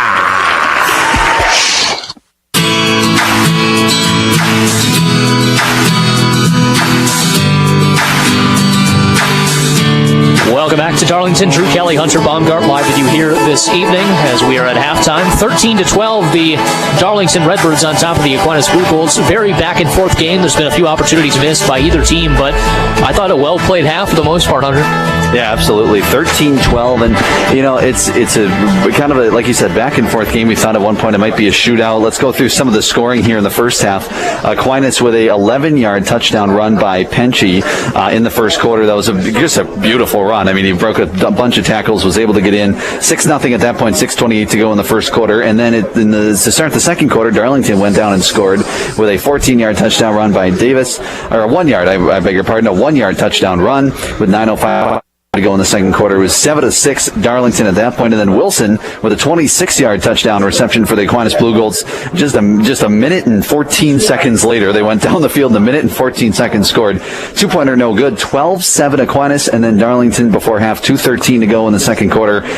Lancaster with a touchdown, and it's 13-12 at halftime. And I think I would expect almost kind of the same thing in the second half. I think both teams can clean up some things. Darlington can clean up the tackling. I think that was one thing they can clean up. The Aquinas Blugolds, they've played pretty well, to be quite honest, especially on the defensive side. But it's just about, Darlington runs a lot of motion in that backfield before each play, and so if they can stay home, which they did in the first part, and then kind of started maybe getting into their own head a little bit in the second quarter, and was able to kind of let that motion get to them. If they can stay home and stuff, they're going to be in good shape. Yeah, really the one play that we saw really work fairly effectively, especially with the latter part of the second half, or the second quarter rather, was Braden Davis keeping the ball on that read option. He's been pitching it, he's been handing it off to his running back, number 11, Brady Horn, but when he kept it, he was getting 20 yards, 25 yards down the field, and so that's something that Aquinas is going to have to figure out adjustment-wise as we get into this second half. And obviously the Blugolds offensively, they look a lot more efficient than they did the last 3 weeks. Absolutely. You know, it's just a different game. It's just a different animal. You know, you talk about basketball, you know, any team can really beat any team. Football is just it's a numbers game. It's a numbers game. It's a depth game, and you're kind of seeing it tonight with just the last 3 weeks of how it's gone for Aquinas, and they're back to who they should be playing as far as size-wise, and they're running the game here in the first round of the high school football playoffs. We're going to take a break here for halftime, and we'll be back for the second half in just a few minutes. You're listening to the high school football playoffs halftime show right here on WKTY. If you're a sports fan, you can't afford to miss the Dan Patrick Show on WKTY. When I went out to Los Angeles to start shooting Sports Jeopardy, Alex calls me up in that Alex Trebek voice. He said, let's go to dinner. And we went to dinner. We're the only ones in the restaurant, all the way in the back. He was a gentleman. He was graceful. There was kindness there. And he just said, look, ask me anything you want. If I can help you in any way to understand this transition. Now, keep in mind, there were already articles out there that I was being brought in to audition to replace Alex Trebek, which was not true, was not interested in doing that job. Then I told Alex, before we get started with dinner, I don't want your job. And he says, you're not getting it. And then we just laughed. Don't miss the Dan Patrick Show. Weekday mornings 9 to 11 on WKTY 96.7 FM, 580 AM. Hey, it's Dave, host of your WKTY morning show, inviting you to join me again Monday morning as we recap the Green Bay Packers and the Jacksonville Jaguars Sunday on WKTY. We'll also take a look back at the Badgers. They're on the road versus Michigan on Saturday, and of course get you details on the big high school game WKTY carries on Friday night, Aquinas and Darlington. I'll be joined by Green and Gold insider Joe DeGuano and the Wisco Sports Show host Grant Bills. It's all coming up Monday morning with me, Dave, on the WKTY morning show. I'm Dan Patrick, and this is Above the Noise. 2020 has had the strangest sports calendar in history. But once games got going, this was the weekend a lot of people had circled. A full NFL Sunday, what was supposed to be a big college football weekend, and of course, the return of the Masters. No one wanted it to go down this way. We wanted to see the Masters in April. We wanted everyone to be healthy and not have to think about safety as much as we have. But that's not the case. That's not reality. It's a unique situation, and hopefully a once-in-a-lifetime situation. What we can say as sports fans is, now that it's on our plate, let's enjoy it. What a weekend to hunker down on your couch, get a ton of food, a beverage or two, and hopefully some big names will be on the leaderboard at the Masters. Either way, we're going to need our A game when it comes to the remote control. But after everything that's happened, that's more than okay for what should be a memorable sports weekend. Enjoy. I'm Dan Patrick, and this is Above the Noise. With Masterclass, you can learn from the world's best minds, anytime, anywhere, and at your own pace. Learn how to make the perfect scrambled eggs with Gordon Ramsay, or take a private tennis lesson with Serena Williams. Get photography tips from Annie Leibovitz, or writing advice from Shonda Rhimes. These are just a few of the over 90 world-class instructors on Masterclass, and with an annual membership, you get unlimited access to every one of them. Every cinema-quality Masterclass is filled with exclusive content and insights broken up into on-demand video lessons short enough to fit into your everyday life, and available to watch on your phone, tablet, smart TV, or computer.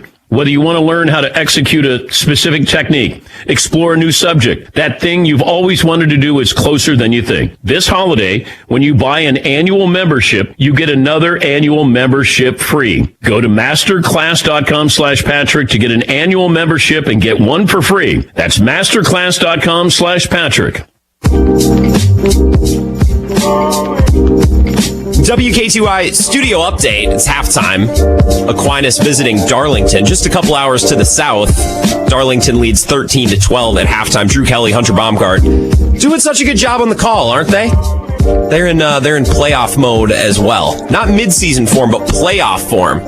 An impressive job from those guys. Thanks to Firefighters Credit Union for sponsoring the video stream as well. If you're listening, maybe you're on your way home. You're listening on 96.7 FM, 580 AM. Don't forget that when you get home, or maybe you are home and you just didn't know, you can watch the video stream, WKTYsports.com, and on the WKTY mobile app. And what's so slick about the mobile app is you can actually download it on your Apple TV, your Roku, your Fire TV, and then you can watch it on the big screen, because nobody wants to watching a game on your phone. That's just, it ain't it. It ain't it. You want to have your phone free to do other things. Throw it up on the big screen. I know everybody's staying home, staying socially distanced, so you want to be able to throw the game on the big screen. Before we get back to Drew and Hunter, once again, Darlington leading Aquinas 13-12 in a really competitive game so far. Some defense, some offense, some turnovers. It's been a blast. A quick reminder that coming up this weekend on WKTY, a slate of really good games. Of course, we know the Packers and the Jaguars. WKTY is the home of the Green Bay Packers in western Wisconsin. That game will be at noon on Sunday, which means pregame at 10, postgame, if there's no delay or, I don't know, no lightning or anything crazy at Lambeau Field. The pregame will start at 10. The postgame will go until 6 p.m. At 6:30, we'll pick up Sunday Night Football, which is going to be the Ravens and the Patriots. So we'll have football basically all day long on Sunday. On Monday night, we'll have the Vikings and the Bears. That starts at 6:30. Now, if you're a Vikings fan, you want to hear Paul Allen, and you want to hear the Vikings Radio Network, that will be on our sister station, KQ98. So you have the network feed, you have the Homer feed, you really have all the options. I'm giving you all the tools to have an amazing radio sports weekend. Full schedule of all of our games and events are at WKTYsports.com and on the WKTY mobile app. It's halftime. Aquinas visiting Darlington in round 1 of the WIAA culminating event, which is our version of the postseason in 2020. Darlington leading 13-12, basically 0-0. At halftime. Drew, Kelly, and Hunter Baumgardt will bring you the call once again. Throw on the stream if you're home, if you're able, on the website and on the mobile app, thanks to Firefighters Credit Union. Let's take a couple of minutes. We'll hear from Zach Heilprin and the folks of the Wisconsin Sports Zone Network, and then we'll get back to Drew and Hunter. Enjoy the rest of the game.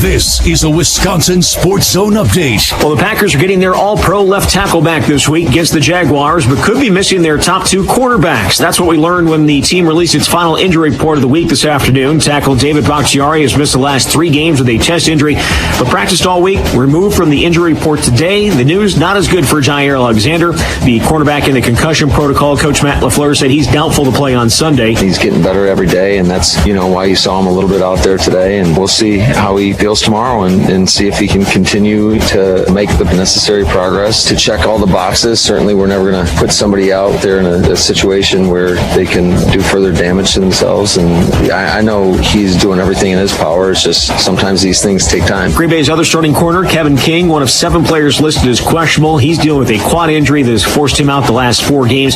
Kick on Sunday is at noon. Meanwhile, some tough news today. Hall of Fame running back and Packers legend Paul Hornung has died after a battle with dementia.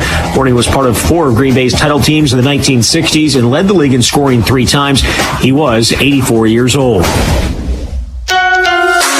Rural Mutual Insurance, keeping Wisconsin strong. As the #1 farm insurer in Wisconsin, Rural Mutual Insurance is rewarding their farm policyholders for their loyalty and commitment to Wisconsin agriculture through their Farm Dividend program. The Farm Dividend pays up to 5% back on your farm premium. Visit ruralmutual.com to learn how you could qualify. Rural Mutual Insurance, keeping Wisconsin strong. Well, the Badgers made their way to Michigan today. It's where they'll take on the Wolverines tomorrow. Still unclear who will be the quarterback. Graham Mertz still in the COVID-19 return to play protocol, but could be cleared tomorrow. If not, junior Danny Vandenboom would likely get the start for the Badgers. With this Wisconsin Sports Zone Network update, I'm Zach Heilprin. My name is Bryce Crowley. I'm a design consultant, project manager for Kitchen Solvers. And I'm Jim from Sign Pro. We've got both vans that we use to operate. Yeah, they're both wrapped. Good design is something we really appreciate. We've got big graphics on them, big colorful kitchen pictures that draw people's attention, and we have people call all the time. Yeah, we saw your van. We want you to come look at our kitchen. So, Bryce, you bring up a really good point. You don't need a huge fleet to make vehicle wrapping effective. You have 2 vans wrapped, but they still really impact your image. Image is everything when it comes to a business. Get compliments on them all the time. A good vehicle wrap is an investment in your business. Most definitely investment. We get calls frequently that people saw our van, and that's how we get the word of mouth. Our 2 installers, they're in there every day, so it's pretty much home for them. Being able to look sharp going down the road is important to them. So to upgrade your company image and your mobile office, you know where to go.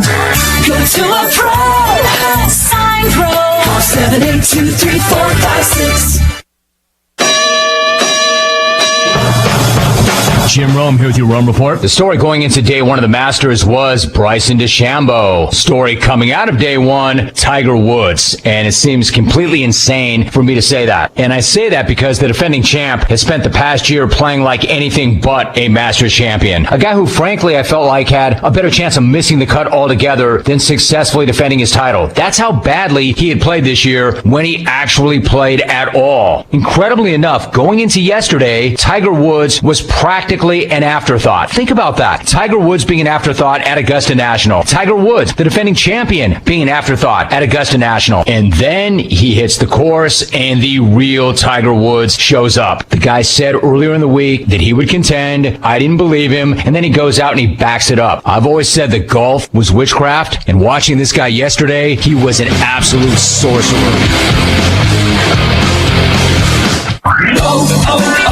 O'Reilly. Ready for an oil change? O'Reilly Auto Parts has everything you need. Our professional parts people can suggest the best products for your car and budget, like 5 quarts of Mobil 1 full synthetic motor oil, just $28.95. Plus, earn a $10 gift card after mail-in rebate and double O rewards points. Stop by O'Reilly Auto Parts today or visit O'ReillyAuto.com.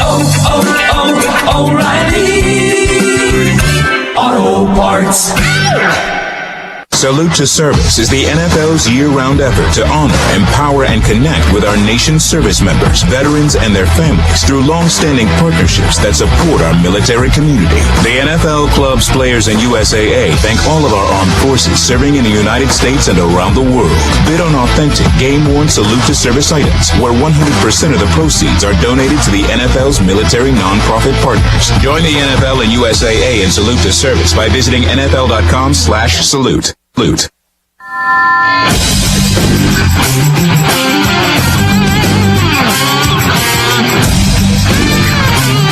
Welcome back to high school playoff football right here on WKTY. Drew Kelly, Hunter Baumgardt live with you here this evening as Aquinas will receive the football to get the second half going here in Division 5. Level 1 high school playoff action. And Hunter, pretty good even game as we mentioned.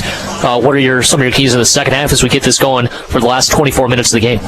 Yeah, I think this should be another great half of football. We saw that in the first half, and I think, the Darlington's tackling could be a little better, improved in the second half. And on the Aquinas side, I think, just having consistency on offense. They had a couple of good drives, one specifically they went right down the field in like a minute and a half. So they've had a couple of efficient drives, but other than that, they've been, some steps forward, then a couple steps back. I think they want to be more consistent. I think they will be more consistent.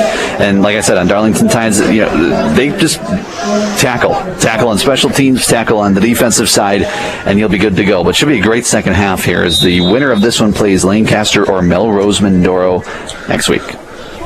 So we are underway as the run-up in the kickoff is going to be taken at the 15-yard line by Chris Wilson on the hop. He gets it across the 25-yard line and is wrapped up at the 28-yard line. So first opportunity to tackle is made there by the special teams of the Redbirds. Just underway here in the second half. Appreciate everybody tuning in here on WKTY 96.7 FM, 580 AM. Also on our website and Facebook.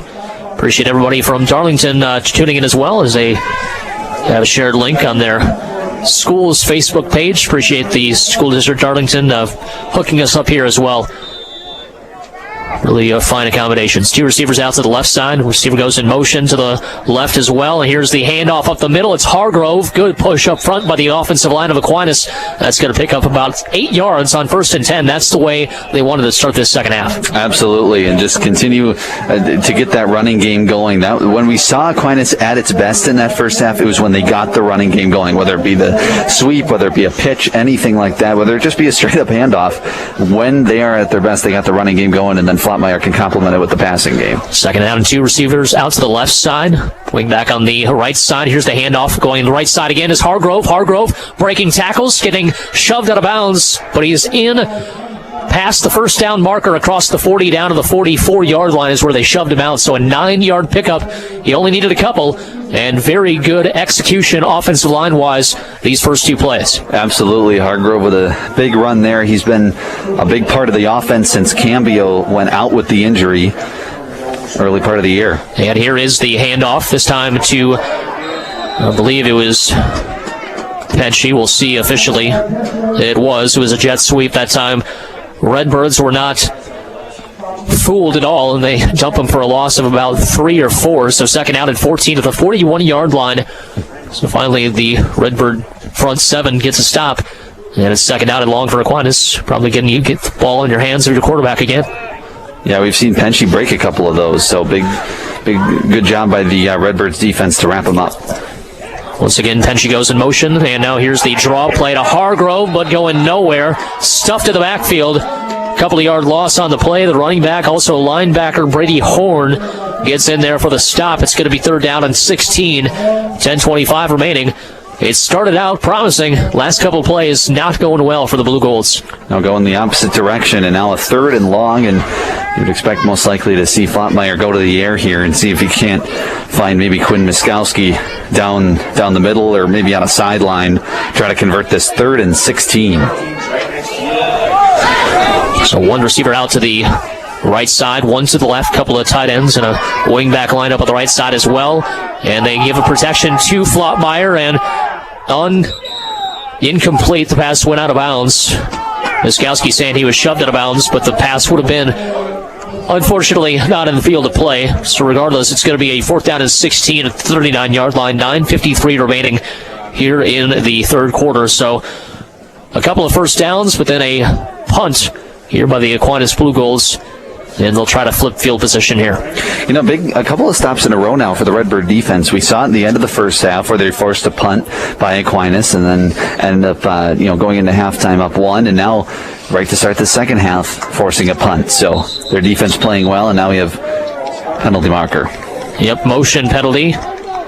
Side judge was right on it, right in front of our booth up here at the press box at Darlington High School. That pushed them back 5 yards. So it'll be fourth down and 21 at the 34-yard line. Is where they'll mark it. About 2 minutes, 8 seconds. Taken off the clock on this opening possession. And now here is the punt by Flottmeyer. This is a boomer, taking a big-time Aquinas hop as well inside the 20, and picking it up and getting buried that time was Caden Rankin. He was lucky he didn't fumble. It's going to be first down and 10 at the 15-yard line.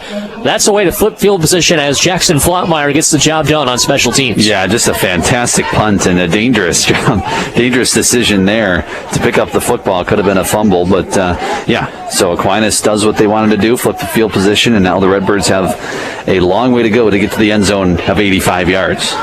First down and 10 at the 15-yard line. 9:41 to go here, third quarter, as the Redbirds offense will step out onto the field. Led by their quarterback, Braden Davis. Davis, a 5'11", 154-pound junior quarterback. Will be likely playing next year as well for the Redbirds. 3 receivers out of the play. Here's the handoff up the middle to Horn. Horn lowers his shoulder, tries to push the pile, gets about 4 out to the 19-yard line, second down and 6. Just a simple handoff up the gut that time as we start the second half. Yeah, Horn, the 6'1" running back. Shotgun formation this time. 3 receivers out to the left side, 1 to the right. And now here's the pass, and it is going to be a big-time wing pass. Blockers out in front, and or the second down, and what was 5. It brings it back to third down and about 10. We've seen Aquinas sniff that out a couple times. One was on that near fumble over on the other side of the field that almost went for a touchdown, but ended up being an incompletion, and now Aquinas sniffing that out. Something that does on that pass is they throw it behind, the quarterback throws it backwards, essentially. And so you wonder if they're maybe setting up a double pass for later in the game. Could maybe watch for that if you're the Blugolds. Third down and 9 at the 16-yard line. 8:30 to go here in the third quarter. And here is Davis under pressure, trying to avoid it. Now he's buried at the 5-yard line. 3 Blugolds in there quickly to harass him, and he finally succumbs to the pressure. It's going to be fourth down and a mile, and that's going to bring out the punting unit. Aquinas should have fantastic field position on their next possession. Yeah, their defense continues to just come up in big spots so far in this game, and they've been able to keep this game within, better than striking distance, within one here, and now their offense is going to get great field position and see if they can get the running game going a little more, get Fontmeyer involved with some short passes, and see what happens. And here's a high snap. Davis is barely going to get it off, and now they throw the penalty. Running into the punter, it's going to get a bounce out across the 35-yard line to the 37. Now, is it running into the kicker, or is it roughing the kicker? That is the big issue, and we'll see. It was a high snap. They were looking for the block, obviously, in that case. Yeah, he jumped and tried to block the football. Yep. And obviously got a piece of Davis on his way. It's going to be roughing the kicker, and that's going to be a first down for Darlington. Man, what a break there. Not a break, but just what a costly penalty. Yeah, a costly penalty, exactly, there by Darlington. Darlington's opponent, Aquinas, there, as usually when you have a high snap into the end zone as a punter, it usually doesn't refer to good things, but that time it forces the roughing the punter and push it back out to about the 20-yard line. That's tough as a defender, obviously, to pull up when you're going for that block, especially back in that end zone. You have a chance at a safety or something like that, but you gotta be more disciplined, because now you give the Redbirds a new opportunity. 4 receiver set, 2 to each side. Wide receiver goes behind the formation. Here's the handoff to Horn. Horn takes the left side of the line, gets across the 25 rather to the 26-yard line. Pick up 6 on 1st and 10. It's going to be 2nd and 4. Yeah, going no huddle once again here are the Redbirds. We've seen it sometimes in the first half, and now we're seeing it again here in the second half. 2 receivers out to the left side, 1 to the right. There's a slot receiver to the right side that's well behind the line of scrimmage as well. Now here is the hand option, and it's going to be a fumble on the play. I believe it was going to be a keeper that time by Davis. He dropped the football. It was a long handoff. He wasn't sure if he was going to hand it off to Horner or if he was going to keep it himself. And that time, nobody got it except for look around as it was dropped. It's going to be 3rd down after a loss of about 2. And 3rd and short here. See if Aquinas can make right back up for that penalty. 6:47 to go. Here is a high snap. Davis is able to hang on to it. Here's the fade pattern to the right side. It's going to be complete. Kind of coming back for the football. It was a throw that was kind of in the air for a long time, and kind of just waiting for it that time was Carter Lancaster, and he just boxed out essentially and got the first down. Yeah, Michael Liam there on the coverage for the Aquinas Blugolds, and like you said, just boxed out and just not interference or anything, just a very good offensive play by Lancaster. 2 receivers out to the right side and 2 to the left. Davis calls out the plays. 1 back in the backfield. That's Horn. Now it's going to be Lancaster lining up closer to the line of scrimmage. And here is the read option. Keep by Davis. Davis breaks a couple of tackles, gets close to a first down as he takes the right edge. And he's going to get 9 up across the 45 down to the 44-yard line. And just how quickly this drive has turned. Unreal. From what could have been great field position for Aquinas. You get the penalty, and then 3 or 4 plays later, the Redbirds are in blue gold territory. They were at their own 5. Remember that. They were at their own 5 when punting that football away. 5:53 to go.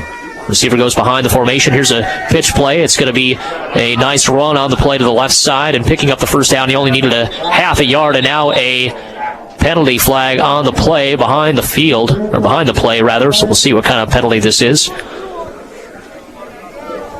The Redbirds don't look exactly pleased. It's going to be a holding penalty, and that'll push them back. So got likely 2nd and about 10 here. Upcoming with 5:44 to go here, 3rd quarter. 13-12, no change in score since halftime.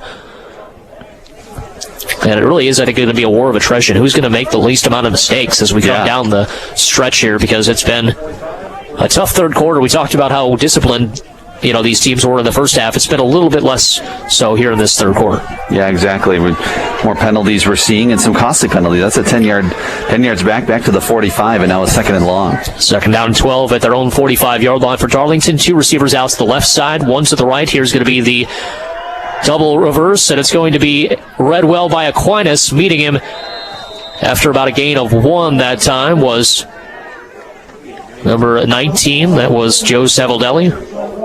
Caden Rankin tried the reverse that time. Good job by the Aquinas defense to read it well. Good job. Good to see Rankin back after he was getting some medical attention as well on the sideline. Obviously one of the biggest threats of the offense for Darlington. So 3rd and 10 at the 47, 5 minutes to go here, third quarter. Here is Davis, has some time in the pocket, now has flushed to the right side, still looks down the field, throws to the sideline, it's going to be caught and now dropped on the play, and Aquinas is going to come up with a fumble recovery, and the Blugolds will have possession of the football at the 38-yard line.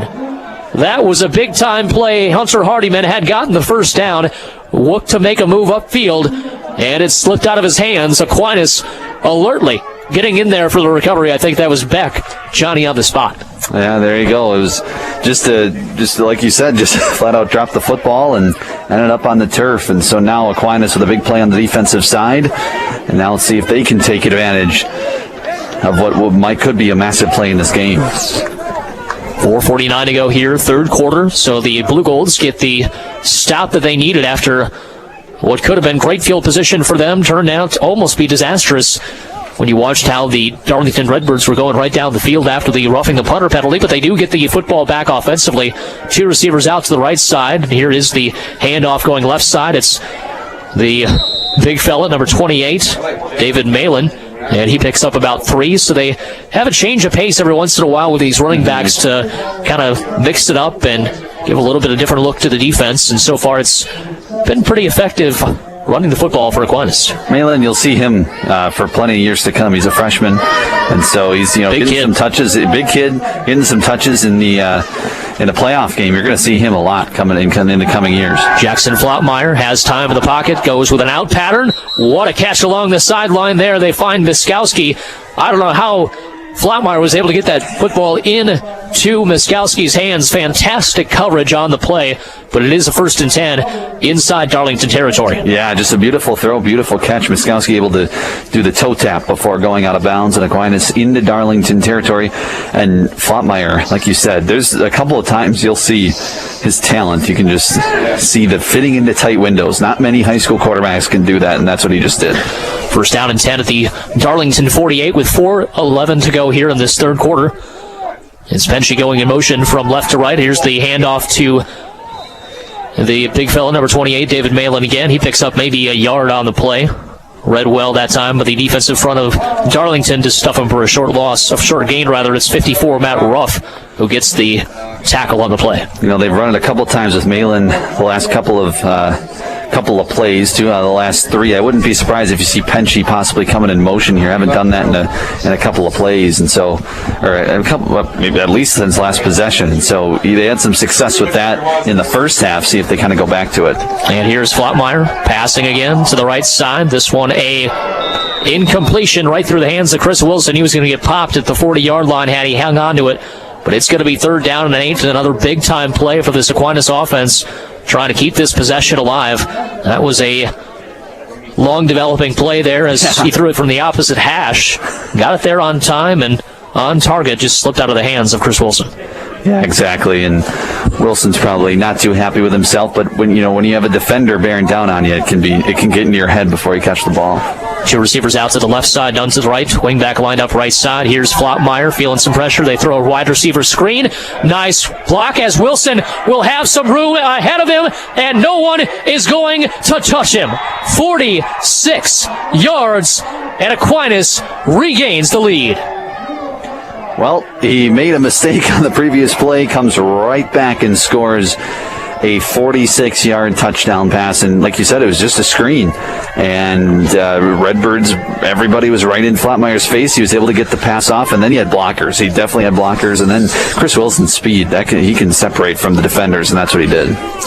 So we'll see what kind of 2-point conversion opportunity exists here for the Blugolds. They've missed their 2-point conversions previously, which leads to this 18-13 advantage. If they get to a 7-point game, that'd be big.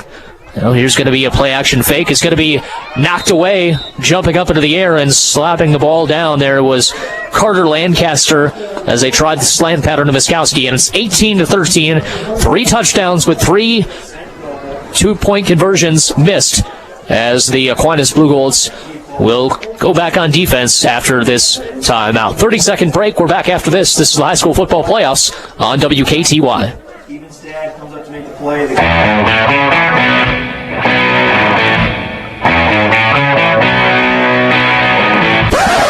Hey, lacrosse, don't miss the Bill Michaels Show every day from 11 to 2 right here on WKTY. Join me to discuss our favorite sports teams like the Brewers, Packers, Badgers, Bucks, and a lot more. I'm going to give you my opinion, speak with expert guests, and I'm going to chat with you as well. Just give me a call. The Bill Michaels Show, weekdays from 11 to 2 on Western Wisconsin sports talk leader, WKTY.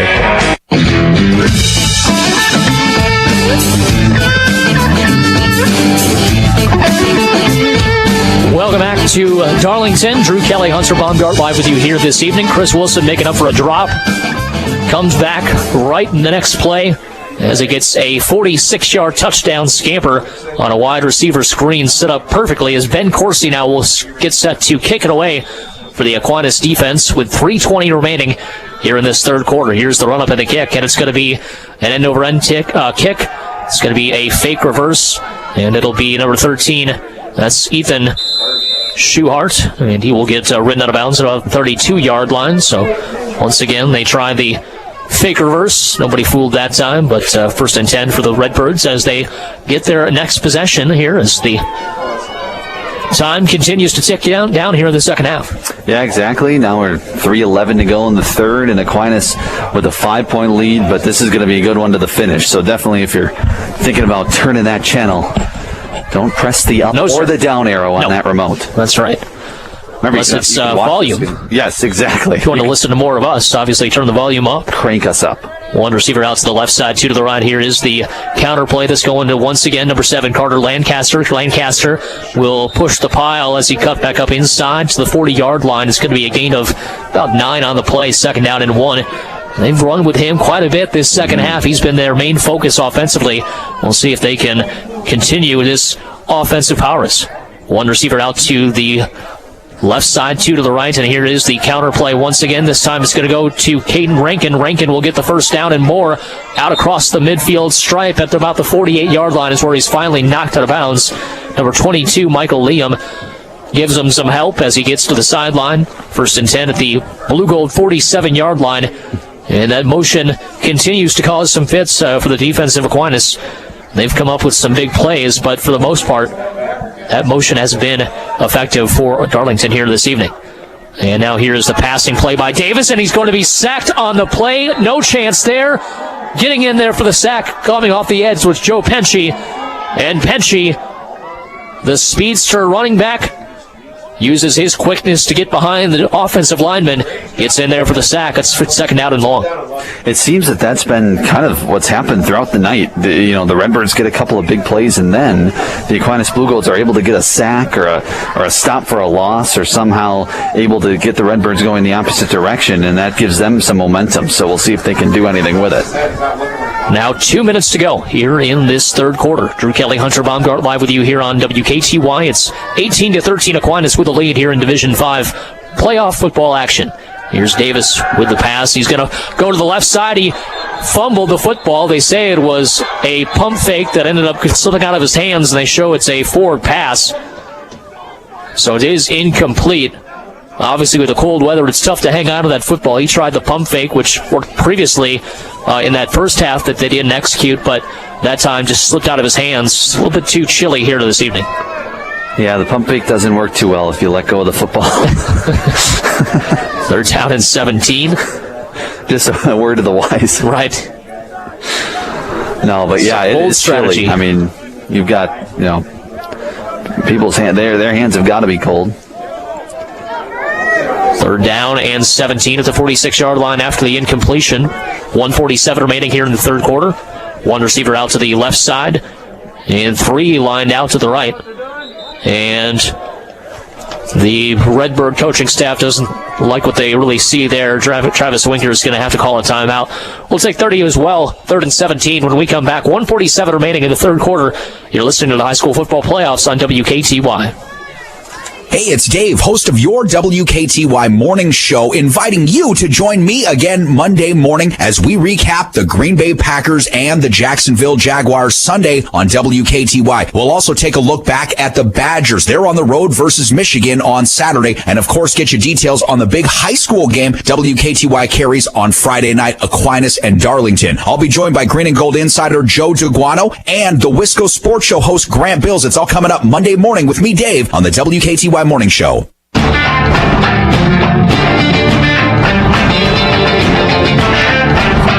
Back here in Darlington, Drew Kelly, Hunter Baumgardt, a big third down here for the Redbird offense with 1:47 to go. They're at their own 46-yard line, going from left to right from our vantage point up here in the press box. You can also see it live on WKTYsports.com/video and all the other platforms if you're watching. We do appreciate. Here is Davis again, has some protection this time, but great coverage on the back end. Now he's going to throw.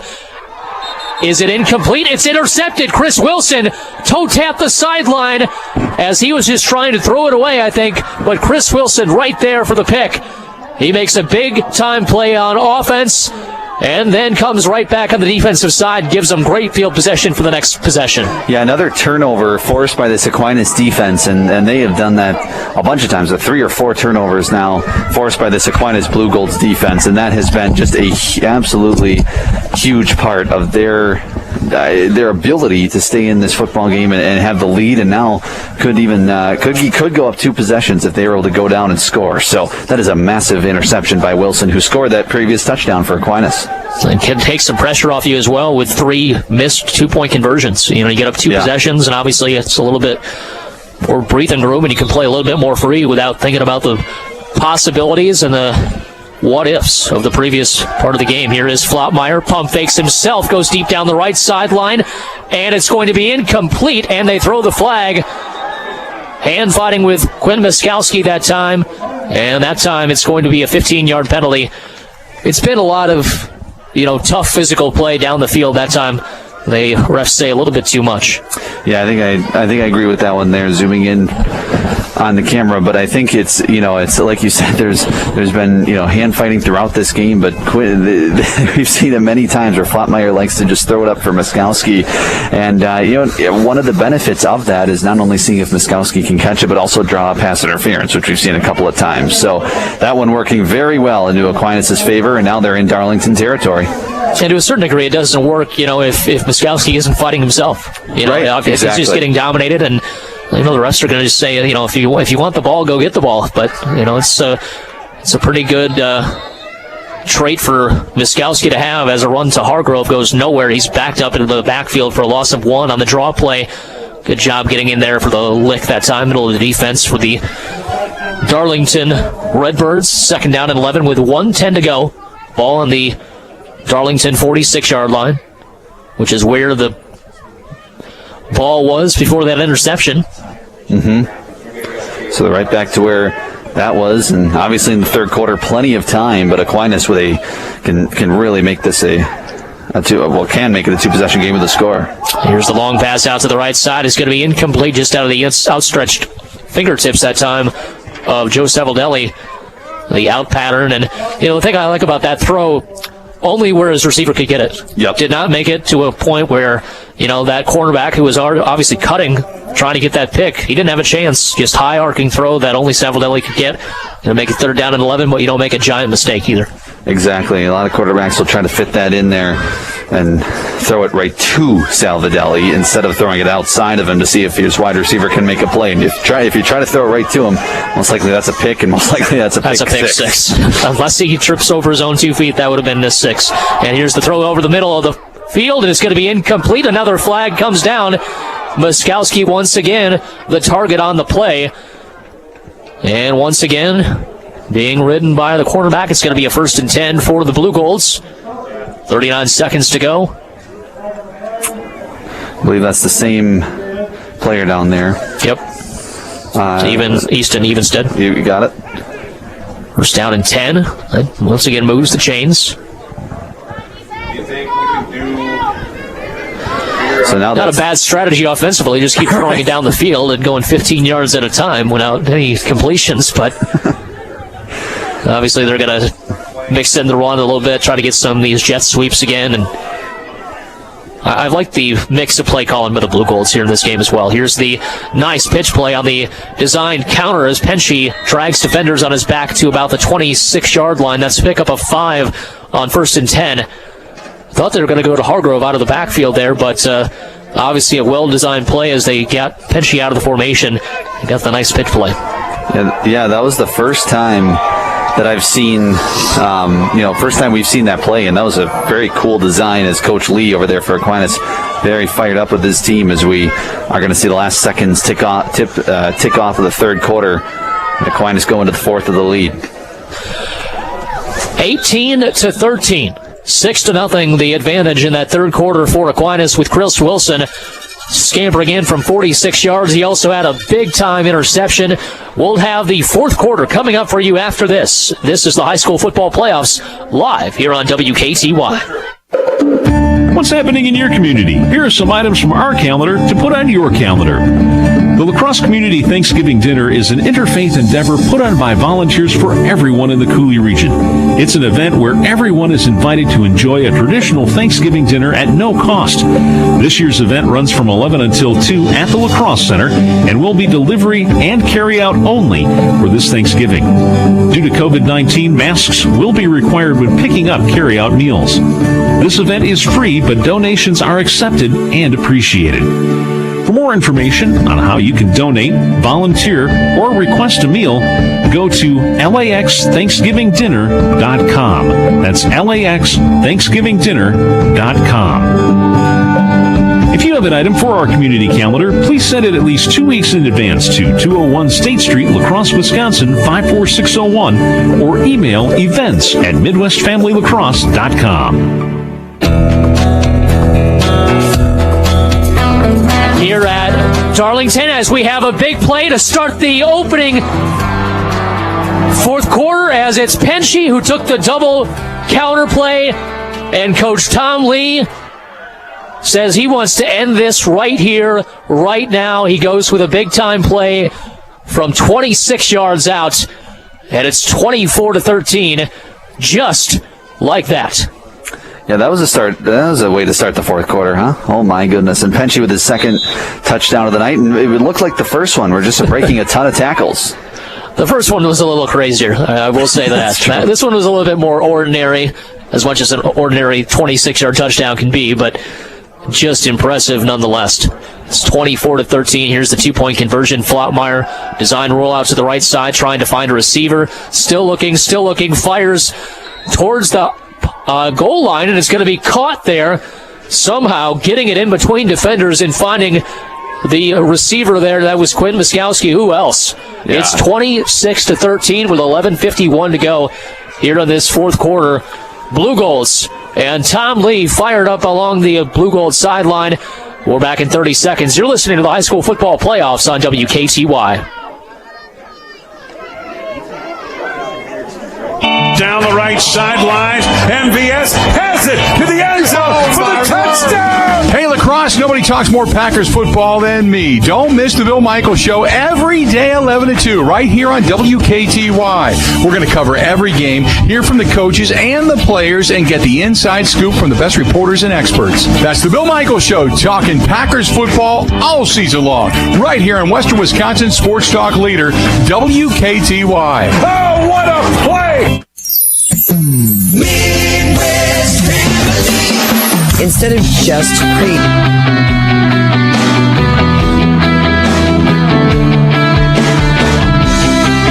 Back here at Darlington High School, Drew Kelly, Hunter Baumgardt, live with you here this evening. Aquinas with a big-time play to start the fourth quarter. It's 26-13 after the converted two-point conversion, their first of the game after all these touchdowns. Here's the run-up and the kick.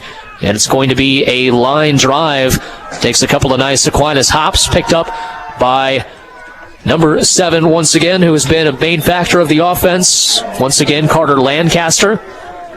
And it's going to be 1st and 10 at about the 23-yard line, as it was a big-time 26-yard run that time by Penchie, a double counter, as he took it up the middle, as Hunter was saying, broke a few tackles and put a big-time stamp on this game as far as his performance. Him and Chris Wilson got to be the two players of the game. You can't forget Quentin Muskowski, obviously, but as far as scoring the football and some of the big-time plays, those guys have had big-time nights here this evening. Yeah, Wilson with a 46-yard touchdown along with an interception. Like you said, Penchie with a couple of touchdown runs, both very impressive. So first down and 10 with two receivers out to the left side, one to the right. Here's the handoff to Horn. Horn has a big-time hole, lowers his shoulder, gets across the 35-yard line down to the 38. That's a pick of a 15 on first and 10. By far the most productive we've seen a Horn run here this evening. Yeah, this one of the most productive plays of the second half as well for the Redbirds. And they go quick. Once again, the no huddle. Here is the read option. They're going to hand the pitch play, and now having trouble with it again is Lancaster. That's the second time we've seen a fumble. The pitch behind Lancaster. Aquinas comes up with it, and they are feeling it right now. Everything going right for the Blugolds. Riley Clark coming out of there with it for the Blugolds in Redbird territory. And now they set themselves up to really put this game nearly away here in Darlington. 11:29 to go. A lot of time remaining here in this one, but a score would be big here, as Hunter alludes to. First and 10 at the Darlington 31-yard line. Aquinas taking their sweet time coming out of the huddle. Now we're going to have a trick play or something because Flaumeier is lined up on the left side as a receiver. Little wildcat formation here. Yep. So we're going to get three backs kind of blocking for Hargrove. He's going to keep it right behind those three backs, and he's going to get a big-time gain. Call it 8, call it 9, call it 12, call it 13, as he continues to push the pile, not going down inside the 20 down to the 19. Yeah, got him all the way down to the red zone. Like you said, just continued the feet moving and had those blockers ahead of them. So a good play call there by the Aquinas coaching staff right out of the huddle. First down and 10, man, that was a 6-yard gain, and then all of a sudden just continue to push. They're just going to go the same play. Might as well. Hargrove again. Now he takes the middle after it was blocked nicely. That time he cut it back up inside. Now a late flag comes in. It goes inside the 15 down to the 14-yard line. That would have been a gain of 5. We'll see what the penalty is here. Maybe a face mask? You know, Hargrove came up pretty excited out of that pile. It's tough to say. Let's just wait and see exactly what they're going to call here. Both teams kind of getting away from each other right now. And we'll see. Personal foul penalty on the Redbirds. So that's going to put it half the distance to the goal. You know, there was a little bit of, like I said, you know, Hargrove came out of that pile pretty fired up. Just kind of popped up right away after he got hit. I wonder if there was a little bit of contact after that play. First down and goal at the 7-yard line after the penalty. 10:53 to go here in the fourth quarter. Hargrove again, direct snap again. Gets inside the 5. Powers his way down to the 4, and it's going to be second down and goal. Yeah, don't, if it ain't broke, don't fix it. I mean, literally, they're just continuing to run the same play, and it's continuing to work. And Flaumeier is just having a blast. He's just standing out at the wide receiver position. One of these times, might as well throw it to him, right? Right, yeah, fake the run. No, you're not going to, first, second down and goal at the 4, you're probably not going to. It'd be fun, though. It would be. We'll see. If we were coaches, maybe we'd do it. Which is why we're not coaches. Here's the direct snap again. It's going to be Hargrove again.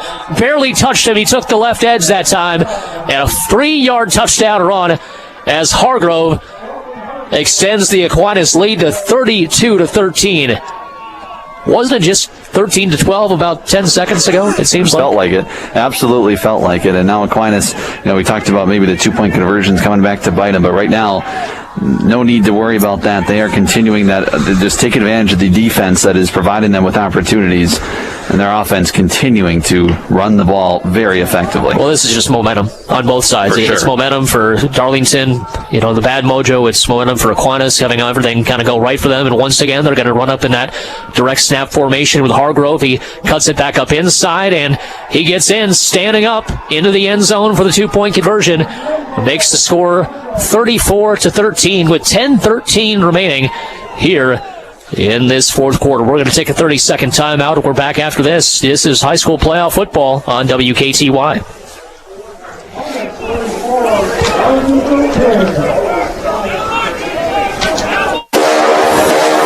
If it's happening in Wisconsin sports, you'll hear about it on the Wisco Sports Show.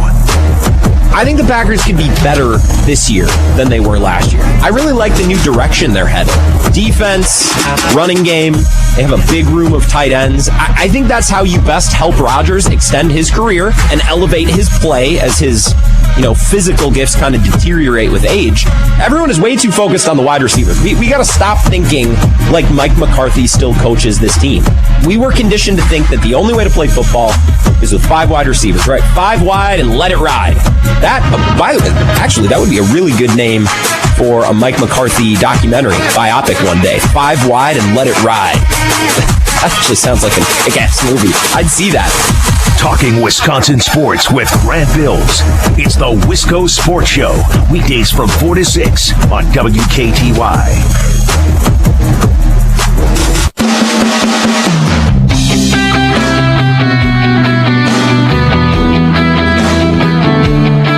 Here in Darlington, Drew Kelly, Hunter Baumgardt, just a dribbler on the ground on the punt on the kickoff here for Aquinas, as looks like Jones pushes across the 40-yard line to about the 41, so just trying not to give up the quick, easy return there to the fast and very athletic speedsters there on special teams, as getting the return that time, number 21, Braylon Gable, who just lowered his shoulder for a few extra yards at the end of the return.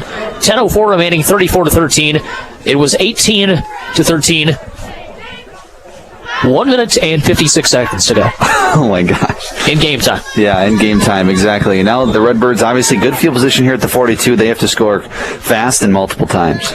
So Jones in the pistol, hands it off to Horn. Horn lowers his shoulder, gets about 5 on the play, out across the 45 to the 46.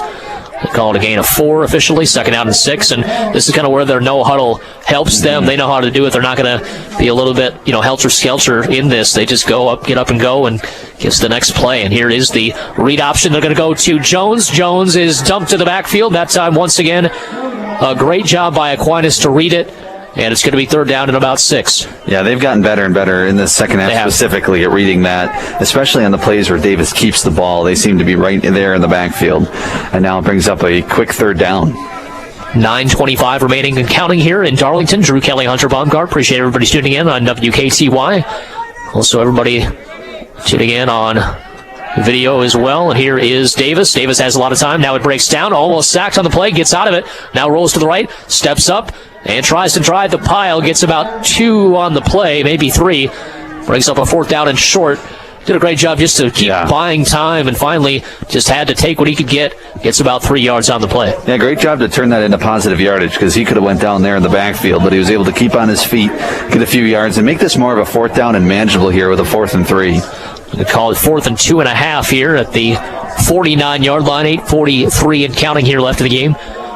2 receivers out to the left side, and now here is Davis. Has some time. Now it collapses. Good job on the push by Aquinas. He throws to the left side, incomplete.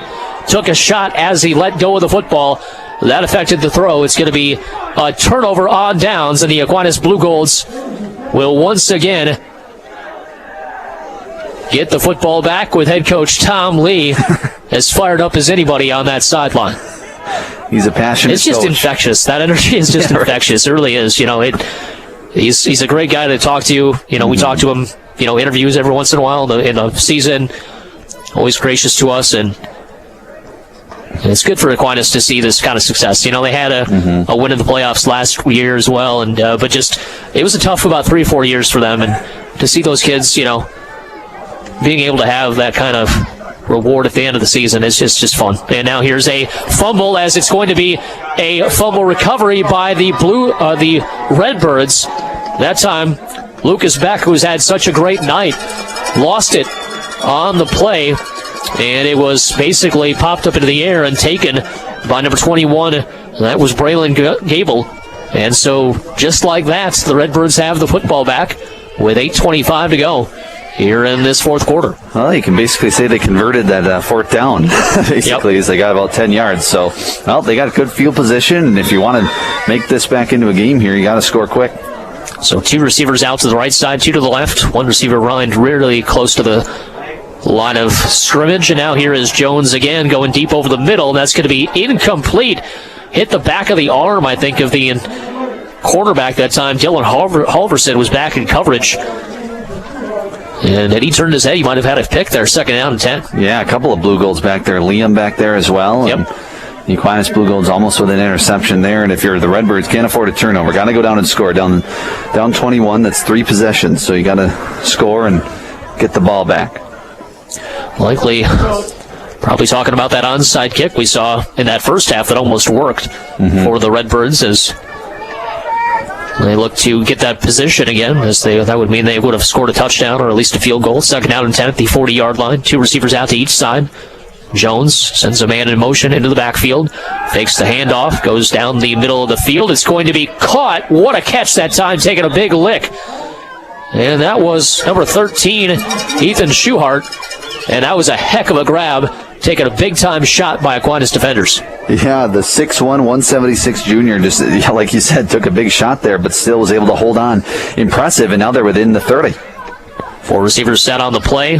Here is the play-action fake, looking left the whole way is Jones. He's going deep down the left sideline, got a man, and it's going to be caught for the touchdown. Number 7, Carter Lancaster, beating defenders. He had 2 of them to beat. He did it. Got behind both Aquinas secondary players, and it's now 34-19, 7:55 to go. Hold the phones yet. That was a fairly easy drive offensively. You know, we haven't really seen many of those downfield passing attempts. That time worked fairly well for the Redbirds, and now they will send out the offense for the 2-point conversion to try to make it a 13-point game. Yeah, Aquinas. We saw Aquinas with a ton of momentum, and then that fumble. So, hopefully, you got to keep your heads. Even score time, whatever. You got to take each play individually. Here's the 2-point conversion. Great coverage on the play. Chris Wilson giving no chance for the receiver Carter Lancaster to get that 2-point conversion on the fade route in the corner of the end zone. It remains 34-19, 7:55 to go here in the fourth quarter, and we're going to take a 30-second break. We'll be back after this. You're listening to the high school football playoffs right here on WKTY. Midwest Family Entertainment. I'm Brittany Stiles, the manager of Midwest Family Entertainment, and I would love the chance to chat with you about your big day. We want to be there for it, all of it. A lot of the process is pre-planning to be sure everything goes as smoothly as possible, and that's where I come in. We'll work together closely to make sure you get everything you want for your dance, dinner, music, ceremony, whatever you envision. Let's make it happen. Visit our website and click on reservations to connect with me. MidwestFamilyEntertainment.com.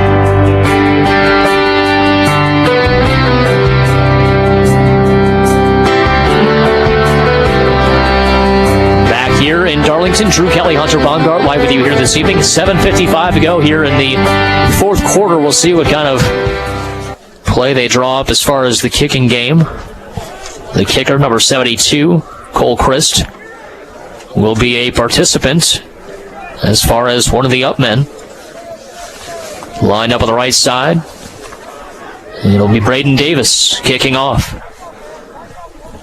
Let's see the big fella, Christ, try to blow through some holes, and now they're going to try that onside kick, and they're going to do it. They've got one man on the other side, and now it's going to be a fumble on Aquinas, and it's going to be Redbird football. They didn't have to touch it. I don't think it went 10 yards. It was going to be an illegal kick had he just let it go, but coming up trying to make a play, can't fault him, was David Malin. He's had a good game here tonight. But now you got 7:53, 34-19.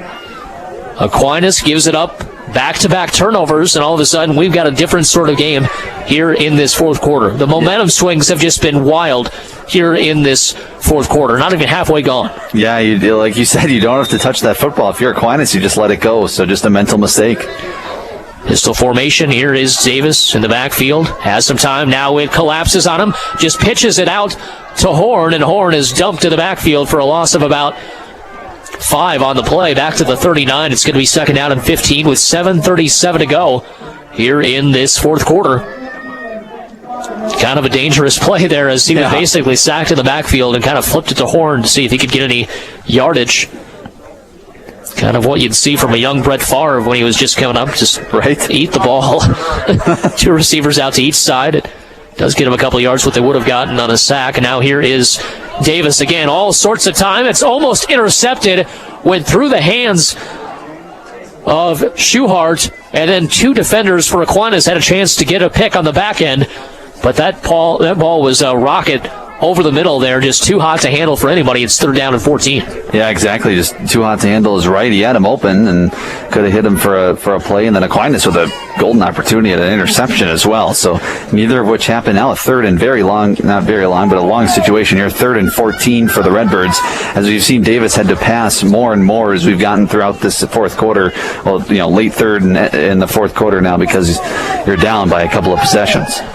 So 3rd down and 14 at the 39-yard line. 7:12 left here in the quarter. Two receivers out to each side. Shotgun formation here is Davis. Has some time. Goes deep down the left side, and it's going to be overthrown. Almost intercepted there on the coverage that time was number 19. It was Joe Savoldelli almost picking it off there on the overthrow. It's going to be 4th down and 14 at the 39-yard line. 7:07 to go here in the fourth quarter. And obviously this is the way this game has been going. I'm not going to say it's the game, but this is obviously a big play defensively for Aquinas. Yes, exactly. And if you can get the ball back within inside the Redbirds 40 and continue that rushing attack that you had on the last offensive possession, that would be big for the Aquinas Blugolds. 7:07 to go as the clock stops. Appreciate everybody tuning in on WKTY. Also all of our other avenues that we do have. So one receiver out to the left side. There's 3 out to the right. Pistol formation, and a timeout has to be called by Travis Winkers. And that is the second timeout called by the Redbirds here in this second half. And obviously that's a big-time part as we continue going on in this game. As it gets closer and this clock continues to wind down, not having those timeouts are going to be critical. Exactly. Every timeout's going to matter, especially if you're down like the Redbirds are. So obviously you don't want to spend one there, but either way, yeah, big down anyway here, as it's going to be 4th down, and you want to make sure you drop whatever play that you want for such a big play in this football game. Winner of this one will play the winner of. And that should be a fun one as well. Obviously, two teams around the area. Aquinas and Melrose Mindoro surely know the thing of how to talk, or how to face off against each other, obviously, in girls basketball, the last 2 state championships, and could have been a third one had not COVID hit after the semifinal wins for both those teams back in March. And here is Davis again, rolling out to the right side and firing to the sideline. Incomplete. He had his man, Carter Lancaster, along the sideline. He just couldn't hang on. And that's a turnover on downs, and the Blugolds will have great field position, try to extend their lead with 7 minutes to go. I think at this point, burning the clock might be a little bit of a higher strategy, or a higher, utmost importance. Yeah, utmost importance, right. A little bit more effort and a little bit more focus on that, as opposed to trying to ram it down their throats and extend this lead, which obviously that's what you're trying to do regardless. But I think they're going to try to at least put a little bit of time out of this clock and a little bit of air out of the ball. Yeah, I agree, and I wouldn't be surprised if they go back at some point to that set they did with Hargrove running the football with the 3 backs as well. Receiver goes in motion. Handoff is to Hargrove, and Hargrove will push the pile for a gain of about 3 on the play. 2.5, depends on where the refs spotted. I think they are going to give him 2. So second out and 8 at the 37-yard line. 6:45 to go. They'll give him the 36. Give him 3 as well. So 6:38 to go and counting. Yeah, no rush here for the Aquinas offense. Nope. And there's no reason to be rushed, obviously. You want to take off as much time as you can, but also continue to get chunks of yardage, 3 to 4 yards every play. And if you do that, you're going to be in real good position with about 3 minutes left. Second down and 7 upcoming. One receiver split to each side as it's a shotgun formation for Flotmeyer. Flotmeyer will take the snap, hand it off, going right side this time. It's Hargrove. Hargrove not going down on first effort. Gets back to the line of scrimmage, and honestly, that's a heck of a play just to do that. He was stopped at the backfield for what would have been a 2-yard loss, just individual effort, and he continues to fight for that extra hidden yardage. It's going to be 3rd down and 7, maybe 3rd down and 8. And once again, the Redbirds with a big defensive play. Hey, most likely it's going to be 2-down territory for the Aquinas Blugolds. Most likely you're going to want to get 3 or 4 here, like we were mentioning a couple of plays ago. Even you get 3 or 4 here and make it 4th and 4. It's very manageable. Obviously, only one timeout for Darlington. They go back to this direct snap sort of formation with a lot of blockers in front of Hargrove. Good patience by Hargrove. Hargrove keeps his feet moving inside the 25, all the way down to the 21-yard line. A 16-yard gain. Looked like they had him stopped for about 3 or 4. He just does not go down. Unbelievable individual effort by Hargrove, as it looks like somebody is shaken up for Aquinas. We'll see who exactly that is. I'm not sure. I think it's Hargrove. Yeah, it is Hargrove as we zoom in on the play, and 5:21 left. Yeah, we're going to take a 30-second timeout as the Blugolds will give him some assistance. Actually, he'll get up under his own power. A little bit limping, though, so that's obviously, you take a look at how beat up Aquinas is already, then you take a look at contact tracing with COVID, and they're a limited team. To have Hargrove out, possibly for next week's game, if it gets to that point, it might be a loss. You just hope the young man is able to bounce back and still be able to be a factor next week, but obviously not putting a whole lot of weight on that right ankle as he paid the price for at least the initial price for his effort and determination, as he just bullied his way for about 6 extra yards after he was first contact. Yeah, of course, Aquinas already lost Cambio earlier in the season. They're starting running back, so this would be another hit to the running back position. So it'd be a David Malin show if we get to that point. 1st and 10. Receiver goes in motion. Here's the jet sweep, and it's going to be nice blocking out ahead of Penchie. Penchie finally runs into a wall inside the 20 down to the 17. That's a gain of 4 on the play. Makes it 2nd down and 6. We're inside of 5 minutes to go in this contest. It's been a wild fourth quarter. Remember, it was 18-13 to begin this fourth quarter. The first play starting out of the fourth quarter was a touchdown by Joe Penchie from 26 yards away. And then a couple of turnovers, a couple of quick touchdowns by Aquinas. Then he had a turnover by Aquinas and a quick touchdown by the Darlington Red Birds. And now it's starting to kind of even out a little bit. This is kind of what we thought it would be, especially before the last 2 turnovers by Aquinas. Let's just kind of bleed the clock a little bit. Just make sure you can hang on to the football. And now here's a counter play by Penchie. Penchie is hit in the backfield and driven back, going nowhere that time. Loss of about 3 or 4 yards. As they read that perfectly.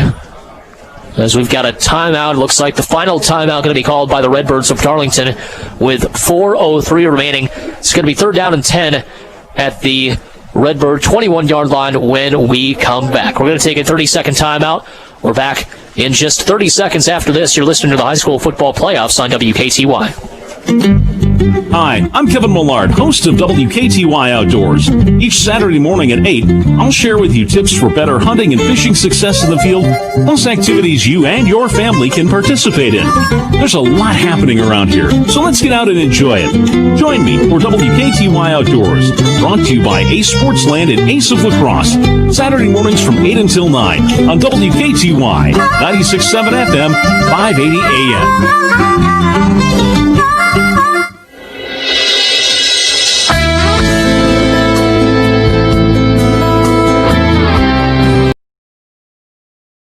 Welcome back.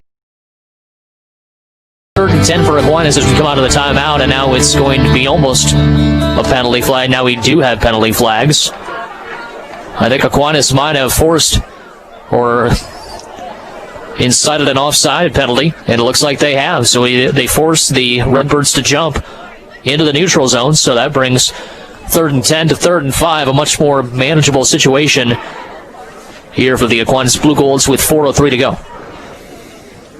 Yeah, that cuts the amount of yardage you need in half, and so Aquinas now in the red zone as well here. 2 receivers out to the left side. Penchie goes in motion from right to left, and now a nice run and play by Malin.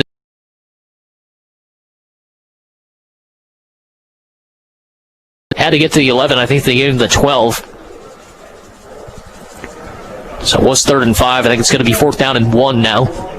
with 3:42 to go in the contest, and this clock continues to bleed, obviously, with no timeouts left for the Darlington Red Birds.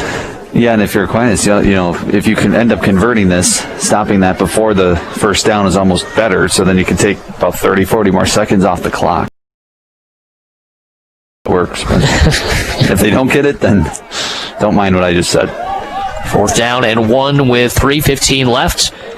And now here's the draw play again. Malin, nice patience. He pushes the pile forward, and he gets the first down. So that's apparently the staple of what you have to be a Aquinas running back, is the ability to push the pile and continue to get yards after contact, because all these guys, even, Joe Penchie, who has been great, as the slot man and getting those jet sweeps. He's done a great job breaking tackles as well. Malin, you talk about Hargrove, what he's done. It's just been a really impressive thing to watch here for Aquinas. Yeah, Hargrove still getting some attention there on the sideline, hoping he's okay for if there's a game next week. And, of course, just hope he's okay overall as well, because, like you said, he was starting to really find his rhythm in this game, something he not necessarily has found in the last couple of weeks. Now here's the counter play going right side. It's Malin. Malin sidesteps a couple of defenders. Now tight ropes the sideline right side, and they say he stepped out of bounds. It's going to be 2nd down and goal at about the 6-yard line. That would have been a heck of a run as well, as he just kind of waited for the blockers to get out in front of him, and then he was able to tight rope the sideline, almost got it all the way. It's going to be down to the 5-yard line, 2nd down and goal with 2:26 remaining. That's the one negative thing. You stepped out of bounds and stopped the clock. Right, exactly. I'm sure that Coach Lee will talk to him after the game, but I think Coach Lee is going to be more excited about what's happening here overall as the Blugolds continue to play some really good football. 2 receivers out to the left side, and here is Penchie. And fake the handoff to him, go to Malin again. Malin is hog-tied at about the 6-yard line. I think he lost about a yard. The 3rd down and about goal at this 6-yard line. They tried the right side. I think 1-2 times too many, as they were ready for that one, was the left side of the defense for the Darlington Red Birds. Yeah, and once again out of bounds, so the clock stops once again. Yep. For the game clock here, 2:17 left. 2 receivers out to the right side. Shotgun formation, Flottmeyer with Malin to his right, and they try this play to the left side now, the draw play, and it's going nowhere. A couple of yards lost on the play. It's going to be 4th down and goal at the 8. Clock continues to run, though, which is obviously the most important thing at this juncture in the game. Yeah, 4th down and goal, so obviously if they don't get the either way, it looks like the Redbirds will have one more possession here, because if they don't get it, they will give the ball back, and if they do get it, which would be a touchdown, they will give the ball back. Just some simple math here going on. That's why we're here, trying to help the viewer. 2 receivers out to the left side, wingback lined up to the right, Penchie. Shotgun formation in the backfield. Here's Flottmeyer, pitches it to Penchie as he thought he dropped it initially, but he did hang on, picks up about maybe a loss of 1, as that was deep into the backfield when Flottmeyer got that snap. So it's going to be a turnover on downs, and so the Redbirds will have it at their own 10-yard line with 92 seconds remaining.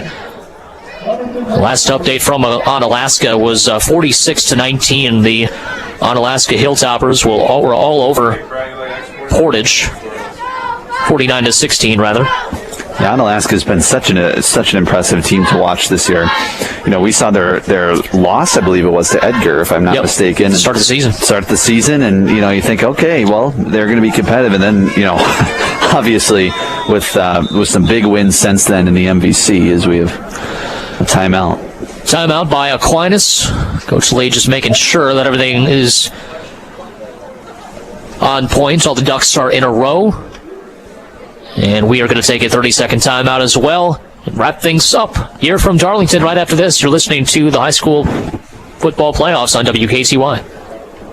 Midwest Family Entertainment. I'm Brittany Stiles, the manager of Midwest Family Entertainment, and I would love the chance to chat with you about your big day. We want to be there for it, all of it. A lot of the process is pre-planning to be sure everything goes as smoothly as possible, and that's where I come in. We'll work together closely to make sure you get everything you want for your dance, dinner, music, ceremony, whatever you envision. Let's make it happen. Visit our website and click on reservations to connect with me. MidwestFamilyEntertainment.com.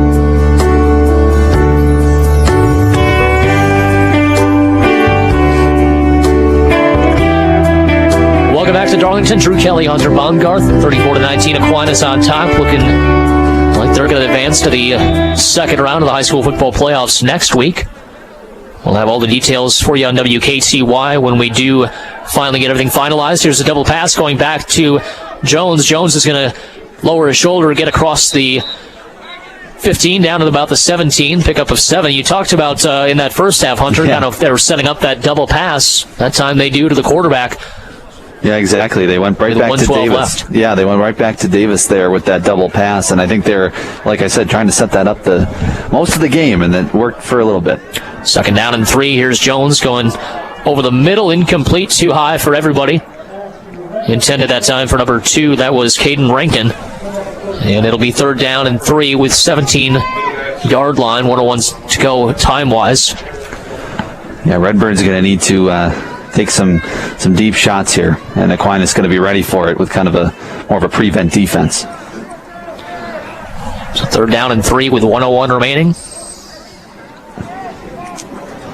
Of course, 2 more stops, and the Aquinas Blugolds will kneel it out.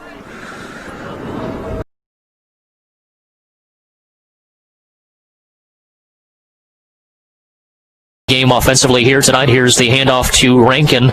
On the reverse, Rankin gets across the the 20.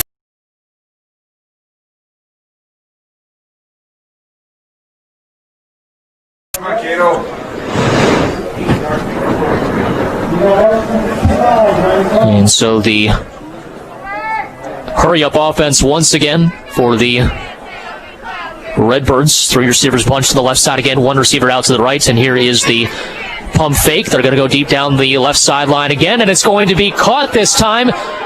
Wow, what a catch. And once again, another big hit delivered on Ethan Schuhart, but he hangs on, gets it all the way out to midfield, and that pump fake works for this first time here tonight. It worked previously, but the incompletion negated the great pump fake. That time it worked to perfection. First down and 10 at the 50-yard line. They go, no huddle, 1 receiver out left, 3 right, and now line this time. Good coverage on the play. Joe Savaldelli going stride for stride that time with Carter Lancaster, the senior. And it's now second and 10 in midfield with 21 seconds remaining. Yeah, time running out here for Darlington. Obviously got to score and onside kick and score, and a lot of work to do with 21 seconds to go. 4-1 season for them, regular season. Aquinas, obviously, had come into the season, winning 3 straight games, off scoring 43 points a game, and then losing their last 3 all to NVC opponents. And a nice win here tonight to get back on track. And here is Jones going deep down the right sideline, stepping up into the throw, and now it's going to be looks like caught. Oh, they're going to say, it's caught. Caught by number 7 again, Carter Lancaster. It looked like Savaldelli had a chance at an interception there, but they're going to say a catch as Lancaster just kind of took it out of the hands of Savaldelli. Clock stops at the first down. First and 10 with 12 seconds to go. 3 receivers left, 1 right. Here's Jones again over the middle. Caught. Lancaster again. Lancaster touchdown with 5 seconds remaining. Well, so it is 34-25. This would be a amazing comeback if they can get it if they can get it to happen, but what'd they go, like 50 yards in 20 seconds? I mean, that was impressive in and of itself. It was. And you got to give credit, obviously, to Darlington for continuing to fight, continuing to not even look at the clock, just continue to keep one possession, one play at a time, and they've cut it back. They can get it to a one-possession game. Yeah, they need this. With this two-point conversion, they need it. Yeah, they need this to have a chance. They line it up left hash to the refs. Jones sends a man in motion. It's going to be a read option. He keeps it himself as he cuts back up inside. Gets down to the goal line. Aquinas defenders thinking they've got 5 with 5 seconds to go. That, for all intents and purposes, will do it here this evening as the Blugolds will hang on and get a win in here at level 1. And, you take a look back at what happened between first half and second half. What did you see the biggest adjustment was here for these Blugolds? I would say it's running the football. Running the football. I think you're exactly right. Running the football got more efficient, and also the turnovers. They were able to force more turnovers, and that is just huge in every single level of football, whether it's high school, college, NFL. It is so big for football teams to force turnovers, and when one team kind of wins the turnover battle by a wide margin like Aquinas has tonight, that is going to propel you to have a big win, and that's exactly what happened with the Blugolds tonight. And Coach Lee is going to be very proud of his team as they take the 2.5-hour ride back to La Crosse. 34-25, obviously helps the mood of those driving back to La Crosse. Like I said, a pretty good contingent of Aquinas fans in attendance here this evening as well, so good on them as well. I would say if you're Coach Lee, you would tell your guys, just let this one go on the onside kick. And they're going to recover it, though, this time. Joe Savaldelli will get the recovery as the kick was right in the middle of the field, and he just dived on top of it. 4 seconds. 1 second goes off the clock.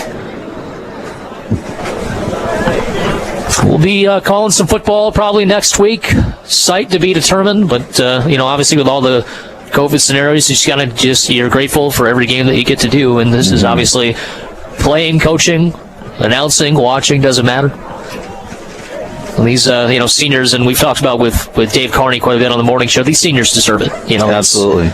They got their spring sports canceled, last year, and basically the end of their winter season's canceled as well, depending on, what sport they were playing. And it was a pretty good wrestling team, obviously, at Aquinas as well. So there was a few wrestlers that had a chance to maybe go deep in the postseason that didn't get a chance to really compete there. And it'll be Floutmeyer with the kneel down. The most favorite play in sports if you are on the winning side, as the Aquinas Blugolds will get the victory here, 34-25, a fantastic second half. Fantastic game overall, and we will break it down for you in 90 seconds. 90-second break, and we'll be back after this to wrap things up from Darlington. You're listening to the High School Football Playoffs on WKTY.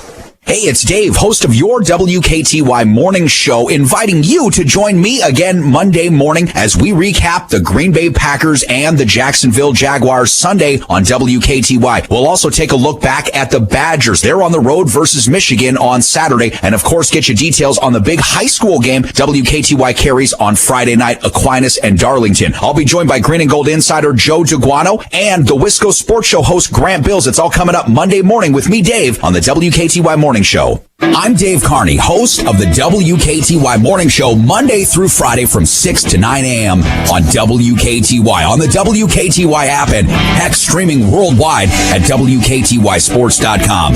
What is the WKTY Morning Show? Well, it's a dose of sports. We'll talk more Green Bay Packer football and Milwaukee Brewer baseball throughout the morning, that is for sure. Joe DeGuano, our Green and Gold insider, is going to jump aboard at 7:15. We'll have G. Bills at 8:20, so plenty of Brewers and plenty of Packers still to come this morning. It's a bit of music. Guitar Slayers coming up this morning. Stevie Ray Vaughan, Jimi Hendrix, ZZ Top, Eric Clapton, just to name a few. We tried to have a lot of fun. Yeah, I didn't have time to pull up my Big Lebowski sounder. You need a tow? I can get you a tow by 2 o'clock.